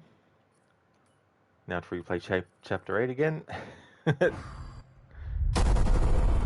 So again, we need to make sure that Emily survives this encounter at the start of this chapter, and then as Chris, we need to make different choices in that part. Zomb, and predictably enough, you didn't get the timings good enough to survive to the end. That's a shame, Zomb, especially getting to that point now, after the previous attempts at what you were doing before.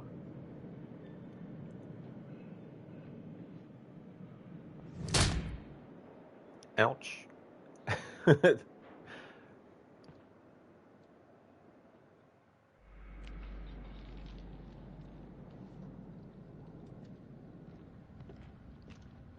For now, I'm trying with this playthrough to get all the differences I need to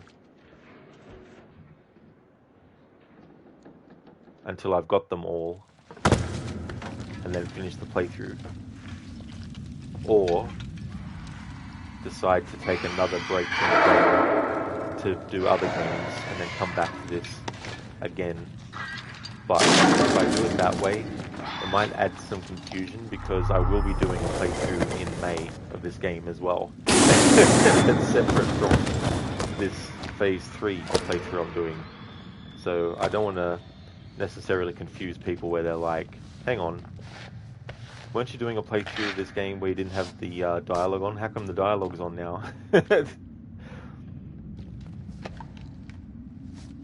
So I'll try to get this playthrough finished while I have it on the schedule. Going well, thank you, Oliver. Going through the long process now of making all these different choices to cover different character deaths. The way that the chapter replay works can be tricky too. But thankfully, I can do a lot of differences without having to go back to a really early chapter, at least for now. But yeah, it's going well, making some good progress in the playthrough overall. Animus, that is true. Enter the Animus. Speaking of Animus, after I finish the Executioner playthrough, I'll be jumping into my 16 Assassin's Creed marathon, each with a different challenge and or approach applied. I'll still be doing other games on the channel, but in terms of like the Assassin's Creed games, when one game is finished, I'll go to the next until they're all done. Whereas last year I decided to put a break between each block of games, but this time around I don't have time enough to do it that way.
Dom. Well, Simon is an absolute unit. I guess if he's a Souls-like boss, then it's definitely understandable. Oh, really? Today, Oliver? So you're turning 30 today. You're catching up to me, the ancient one. You got 1,000 years to go.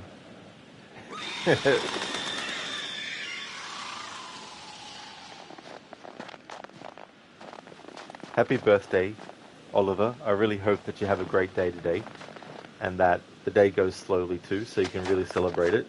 And if you have to work today, I hope that it goes quickly and that you're able to enjoy the rest of your birthday. The big 3-0. So it takes a degree of luck to finish all phases proper, like even without doing such intense challenges, counterattacks is as the only means to deal damage. It would have been surprising if you could beat him with doing that challenge. Yeah, you know, and it just might also make you maybe use different tactics that you don't normally use, because otherwise you'd have the things at your disposal.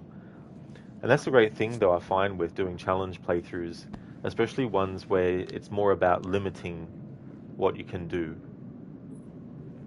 limiting the kinds of weapons you can have, limiting the strength of those weapons, limiting whether you can even have those weapons at all, you know, limiting your stats to only being able to get certain things, you know, all that kind of stuff. Like when I did my Rooks focus playthrough for Assassin's Creed Syndicate, that's a mechanic that I never really used in great depth before that playthrough. But one of the reasons why I wanted to do it was because I wanted to really, really use that mechanic a lot.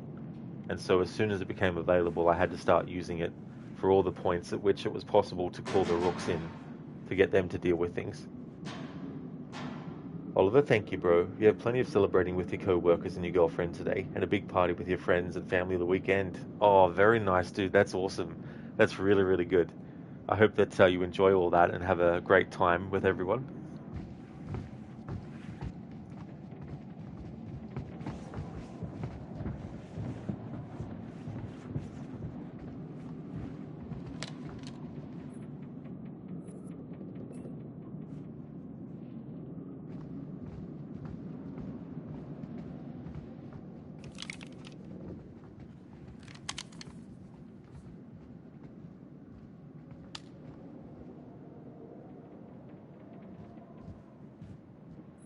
Knock, knock.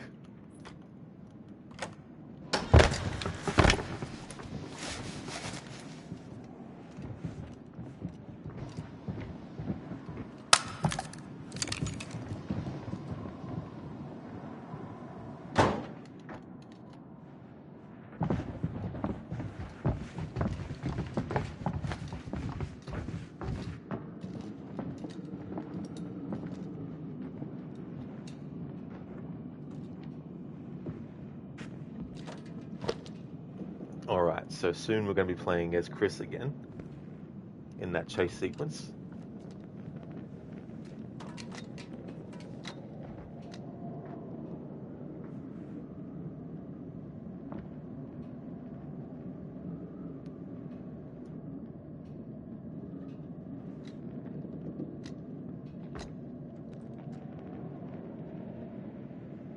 Something I'll need to consider too is that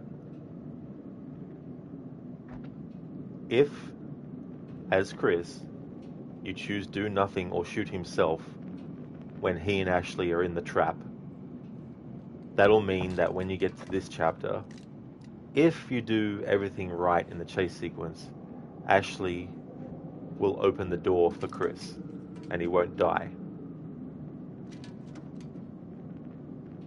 If all that happens, it won't, because I've locked in Ashley closing the door on him, because I need to cover that. But in order to show Chris's later deaths after this point, I need to make sure I've made the choice to not shoot Ashley. But that's a much earlier chapter than chapter 8, so in terms of like replaying it, I need to work out a better use of the time and also the choices I've made that are locked in, that can't be changed.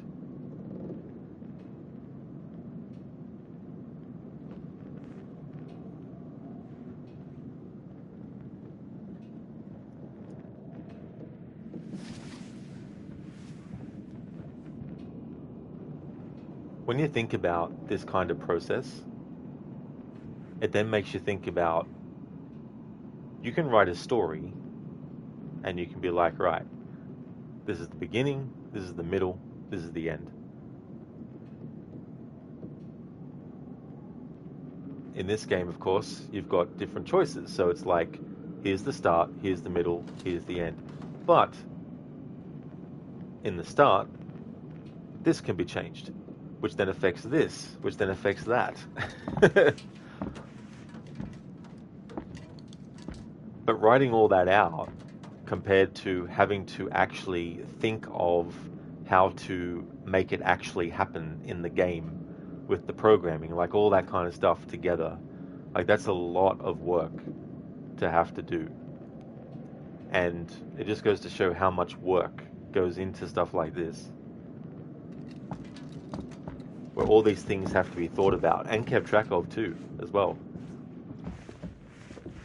It's like, okay, if I write the character to have this outcome, what happens if there was a different choice, and which choice do I make it to reflect the difference?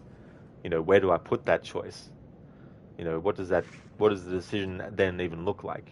You know, and remembering that that's the route that you've plotted, to then know what to do different and all that.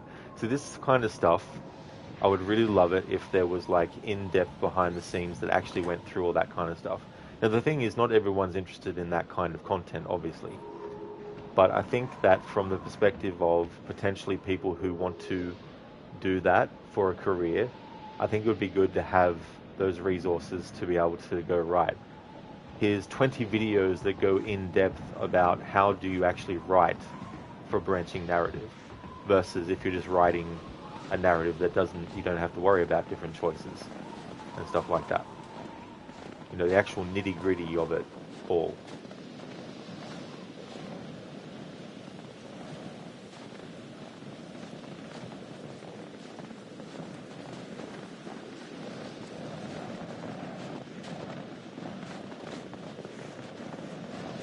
Like, I'm aware that there's dev diaries for things, but I'm talking like on the level of Lord of the Rings extended editions behind the scenes.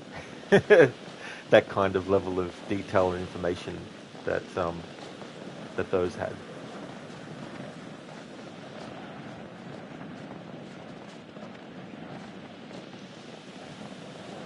But of course, the reality of that is, you know, there's time and money that needs to be considered for that too, obviously.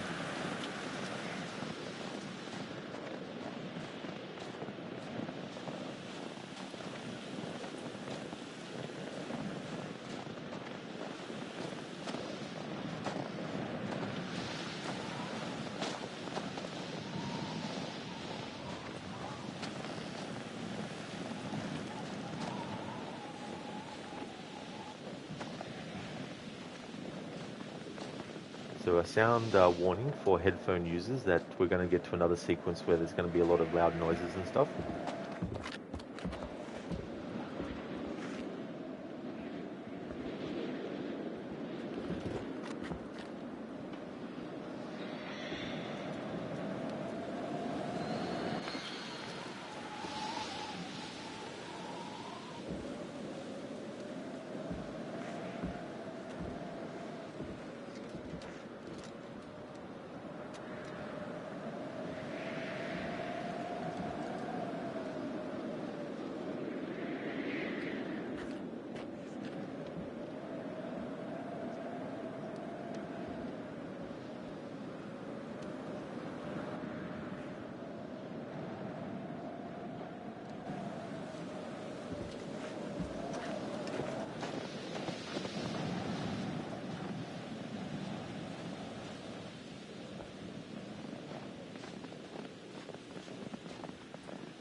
And there we go. So that is what happens if earlier you chose to have Chris shoot at Ashley.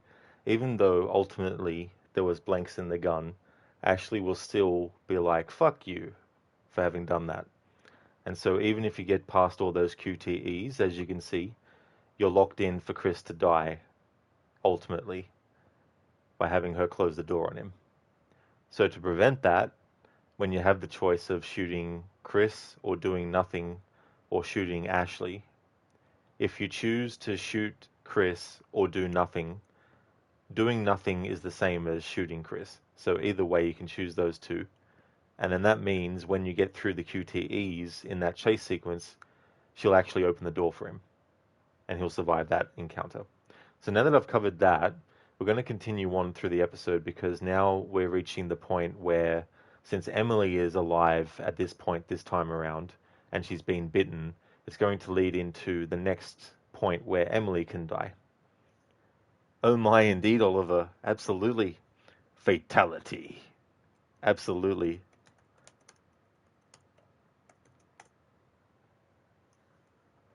Wendigo wins. Fatality. Just need to have the music where it's like doo-doo-doo.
Hey there, Sage. Welcome on in.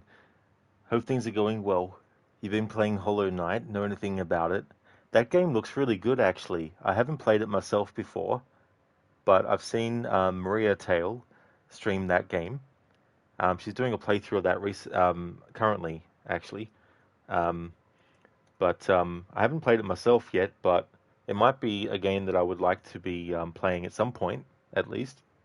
How's the game going? Is it your first playthrough? Oliver, oof. It's but a scratch, my lord. That's all it is.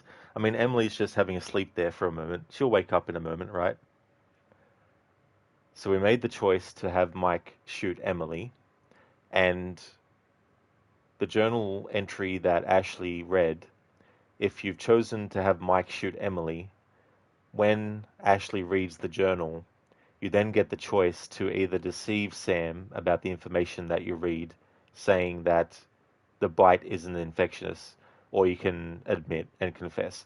So in that situation, I chose to have Ashley actually confess to it. Now, I need to redo that chapter again. I need to have Emily survive the chase, have her bitten, have Chris die again, and then this time around shoot Emily again, but then this time do the different choice as Ashley. So we'll have to do that again. So we'll go into episode replay.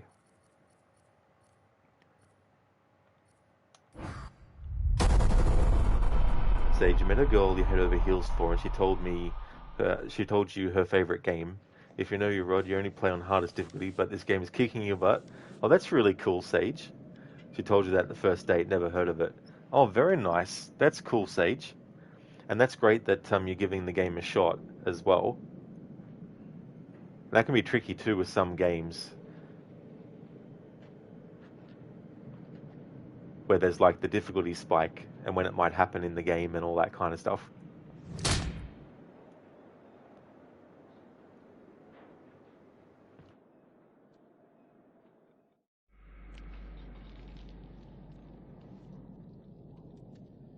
Sage, it has insane lore like Assassin's Creed level of lore. Oh, really? Oh, that's interesting. I like what I've seen of the art style of it. And it definitely reminds me of a lot of old school games. Obviously that's the intent, but I mean to say, if it didn't make me come to those games, then it means that they haven't really done a good job at emulating those kinds of games. So yeah, from what I've seen of it, they've definitely nailed. Sage, you thought for it, my bad. Oh, that's all good, Sage. There's no worries at all. Yeah, never feel like you can't ask me, if I've played a game before or if I know anything about a game. I definitely don't mind saying that I haven't played, something before.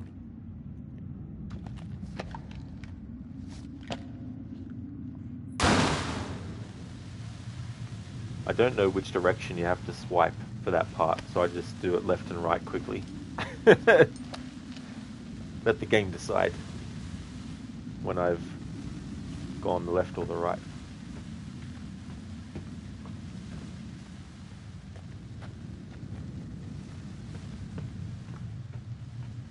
So we get to see this sequence yet again.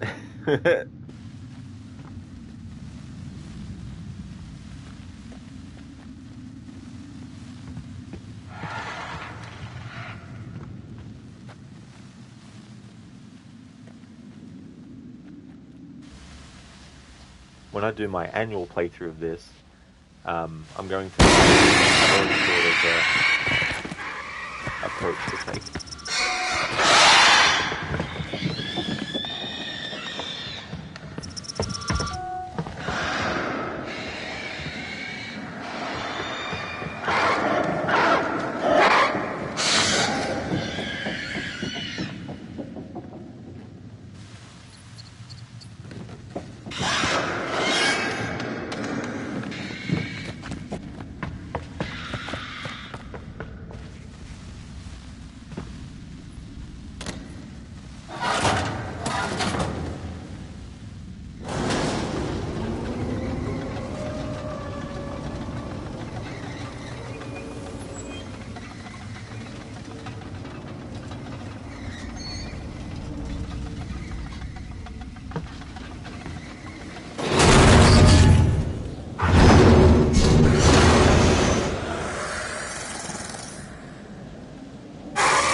stage, how do you feel about Metroidvania games? Do you think that's what it is? So much backtracking and memorizing? Never played any of those ones before. I can't remember which one it was that I saw being played, but I remember it was one where you had to keep an eye on some kind of gauge. I think it was like a Geiger counter or something. But I think there was also something you had to do with your weapons that you had to keep an eye on and consistently do as well. But I can't remember now exactly what that was.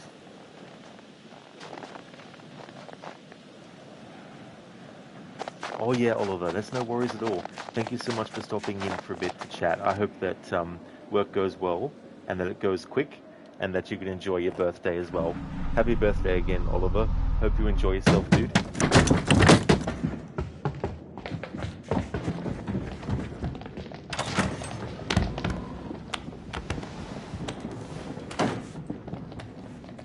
Okay, so we've gotten Emily back to the cabin, and so when it comes to playing as Chris, it doesn't matter how quickly he dies or not, but I mean, it does matter in terms of like how much time it would take. I may as well just have him die at the earliest point in the chase sequence because I've already covered all his deaths in that part.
In this next sequence, I've already covered all of Chris's ways to die.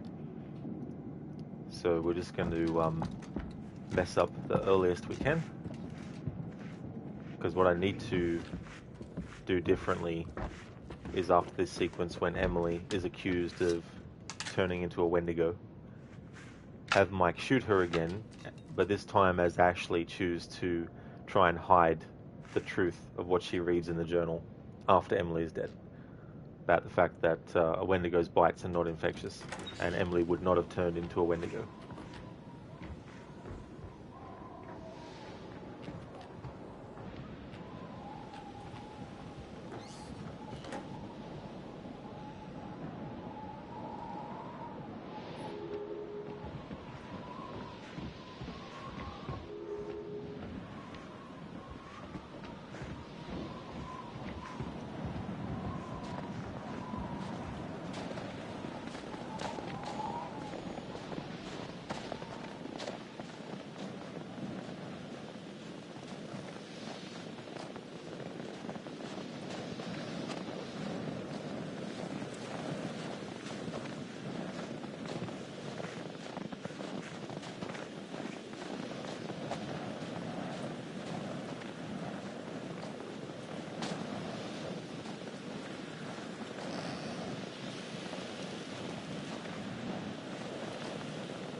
Just a heads up for headphone users that there's going to be the sequence again with lots of loud sounds happening, including gunshots and screeching and all that kind of stuff. So just a heads up to adjust your volumes.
We've already covered all the different points at which you can die in this sequence.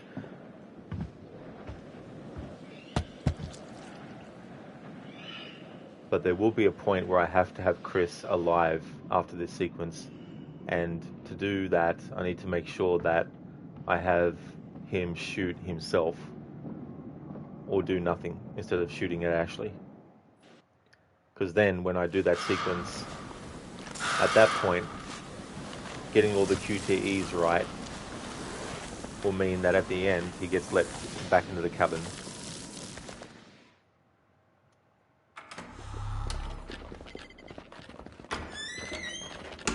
So now we're back to this scene again, and we're going to have Mike shoot Emily again.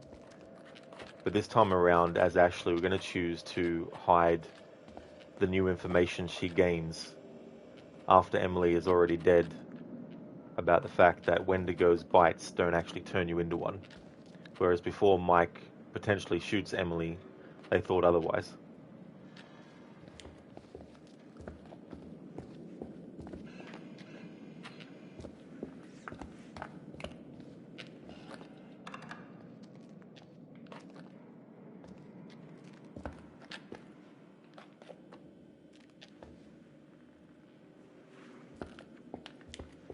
But something I want to do too in that moment, I just thought when we're choosing as Ashley whether to let Sam see the information about the Wendigo bite or not, I need to just stop at that choice screen to get any of the ambience that might be in the location that they're in. Because when you're looking at the journal entries, it does get interrupted.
This is where Ashley notices that Emily has been bitten, and essentially she thinks that being bitten by a Wendigo turns you into one.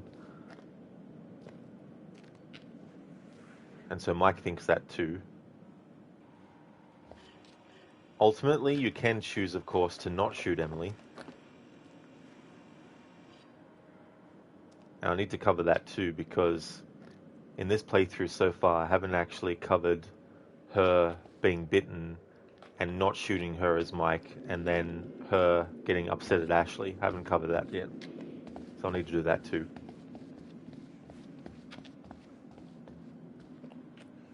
So just a heads up, there's going to be a loud gunshot sound that's coming up soon for headphone users to be aware of.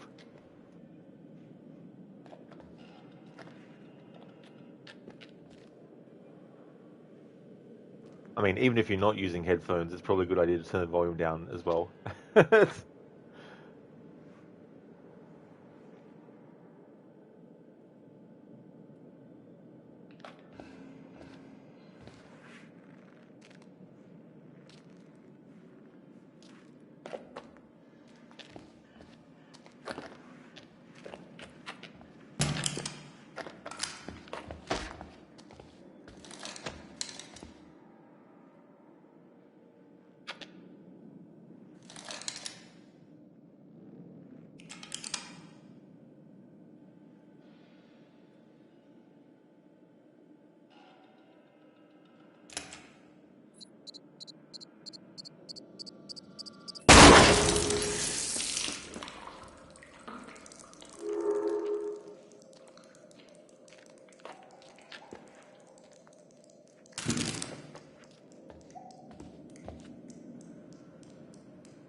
So we chose that before. Next up is the journal entry that Ashley will grab. If you look at the way before Ashley grabs the journal, her expressions, how slow she's moving, where she's actually looking. Even if Emily is dead before this point, and it's only her and Sam in the room, she'll still walk and look the same way. this moment here, they've done that for multiple different variations, which makes sense because it saves time having to do different variations of her getting the journal.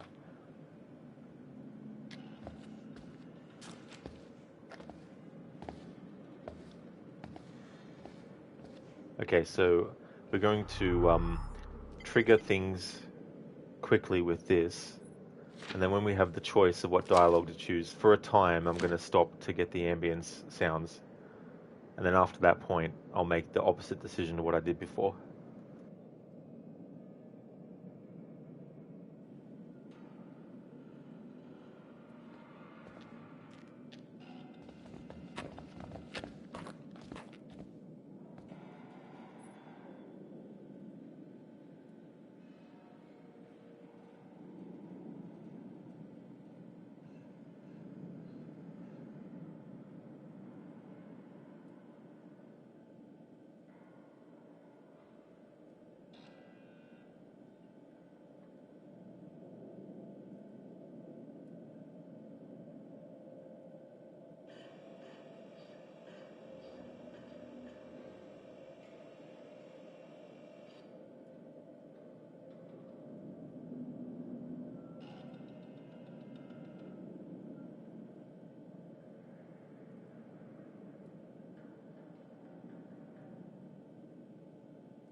Okay, so even though the ultimate outcome there is that Sam will still read the journal and find out about the whole thing about the bite and all that, I wanted to choose the different one because Ashley puts the book down on the table, so I wanted to get all those sounds of her doing that.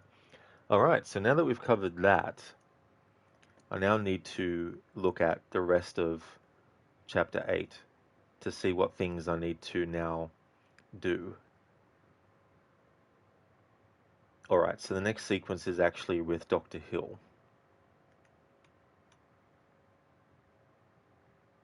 Alright, so now I need to think about chapters after this point with Emily.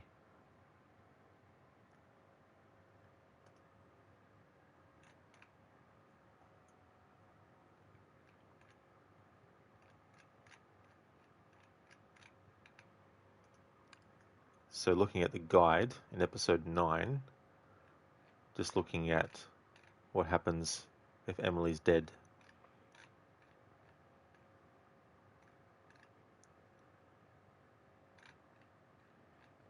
So in episode 9 you have Mike going back to the sanatorium,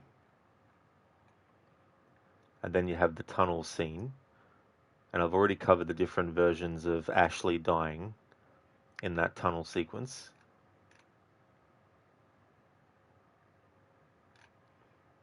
But I will have to revisit it at a later point in the playthrough to cover differences that I can't cover now because they require going to an even earlier chapter.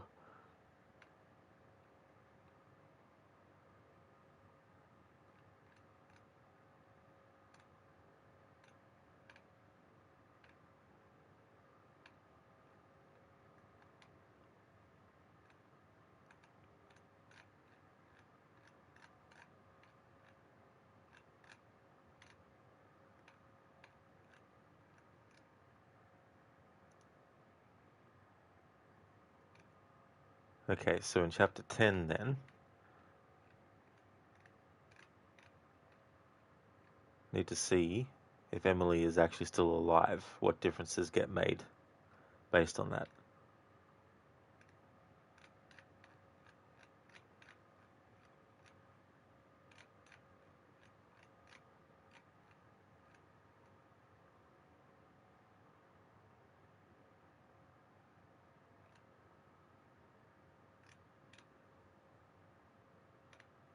Alright, so Chris, Emily, and Ashley will be in the lodge with Mike and Sam if they are still alive. They will escape the lodge as Mike and Sam distract the Wendigos. The order they will escape is Chris first, Emily second, and then Ashley. The character that escapes will differ depending on who is alive, but you'll always get that same kind of order. If any character is still in the lodge, if Sam makes the wrong decision, they will die in the explosion along with Mike or Sam. Hmm.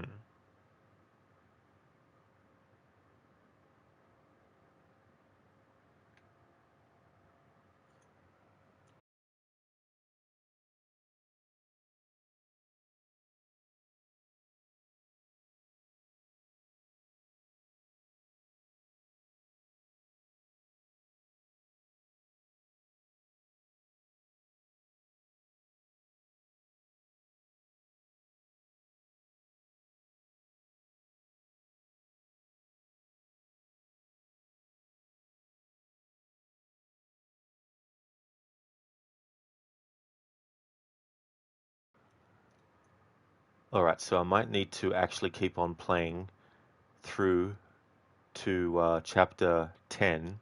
However, I need to have Emily alive. So, instead of doing that on stream, because it's quite a lot of stuff to redo, and given the fact that I am doing a stream of Ghost of Tsushima later, I think it's probably best to wait until off stream I've done what I need to do, and then in the next stream can do episode 10 again. Um, but yeah, I think that's what I'll do. But before I decide to end right now, I'll just have a look at something potentially else that I might be able to do or cover that I haven't yet.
Alright, something I might do before I end the stream is just continue on from this point. There is the exploration of the tunnel with Ashley. I've already covered her deaths in that moment, but there's something I just remembered I wanted to test, which is what happens if she just keeps on continuing on, because there is a drop down part after where the trapdoor is. So I may as well cover that on stream while I have it going. So we'll just keep on going and cover that outcome and see what happens. If there's nothing that's really a drastic change, then I don't have to finish the rest of the chapter out. But the start of chapter 9 will actually have a mic sequence, though.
Alright, so we're going to replay portions of Chapter 9 in this stream.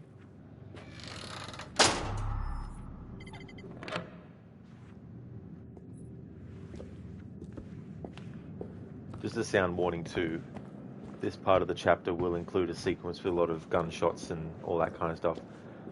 Though I want to get through this as quickly as possible, so we'll mess up on some stuff early so we can get to the next section of Chapter 9.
Coming up is going to be a gunshot sound, so I want to count down from 5 before making the shot, so there will be a very loud gunshot sound coming up.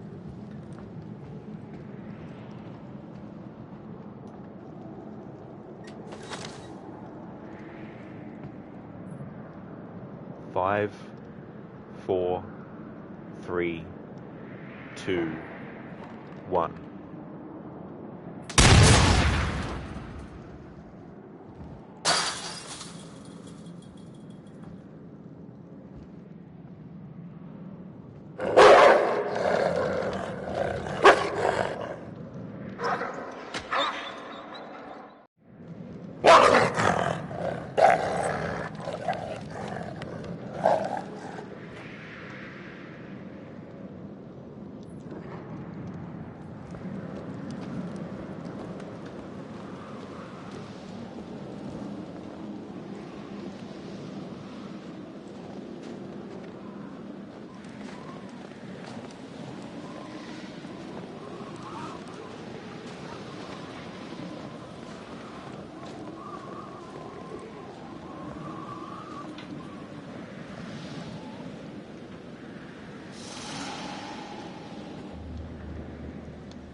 Alright, so we're about to head into another area where there's going to be potentially really loud sounds.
Alright, so we got through that as quick as possible.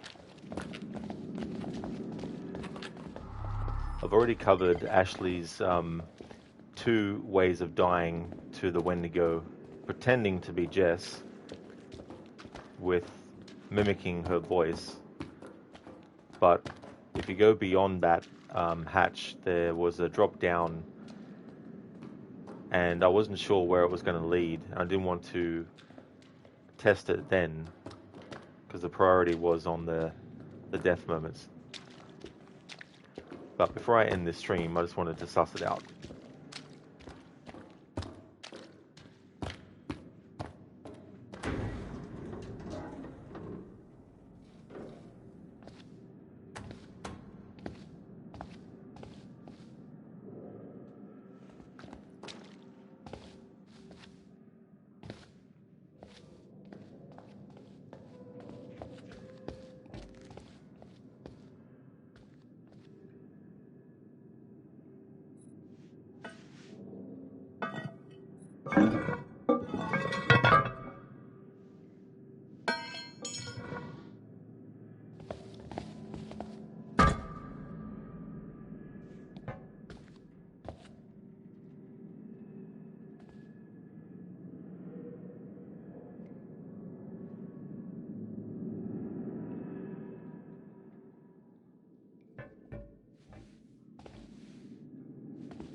This time around, investigate the voice again, but go beyond the trapdoor to suss out the drop down after that.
Alright, so if you choose to just keep on going past the trapdoor, Ashley will just quickly reunite with Sam anyway and bypasses that whole potential death part. I don't think I had actually covered that, so I'm glad that I took the time to cover that for the playthrough now. We're up to it, episode 9, with climbing this wall as Sam.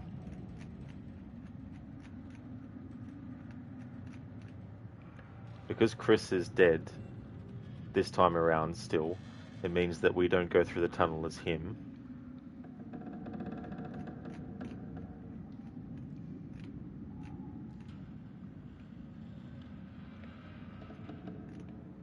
Then you got the rest of the chapter, and then it goes into chapter 10 at that point then.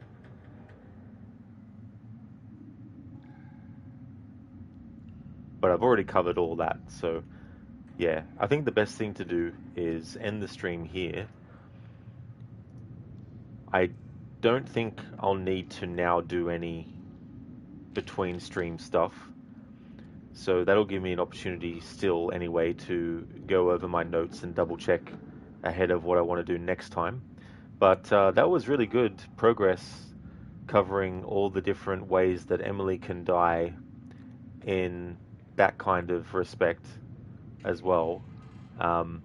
In the next stream, I might continue on from this point actually and finish out the rest of the chapter, just to check out stuff in chapter 10 if you have, although Emily's dead, so there's no point. Although Ashley is still alive, which she wouldn't be otherwise, so I can also still test that for that too.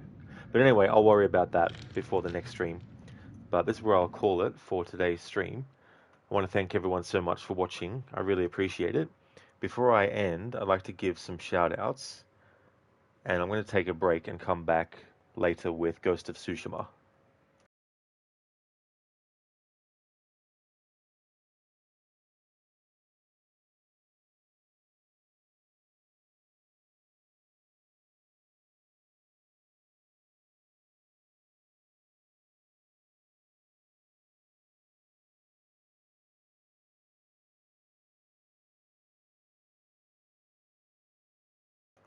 Would definitely like to recommend people check out Arctic Smash, who's been doing a game called The Isle, and I'm in a bear suit who has been playing through the first Dark Souls game. Great streamers, so definitely recommend. I'm going to take a long break. That's my current time at the moment.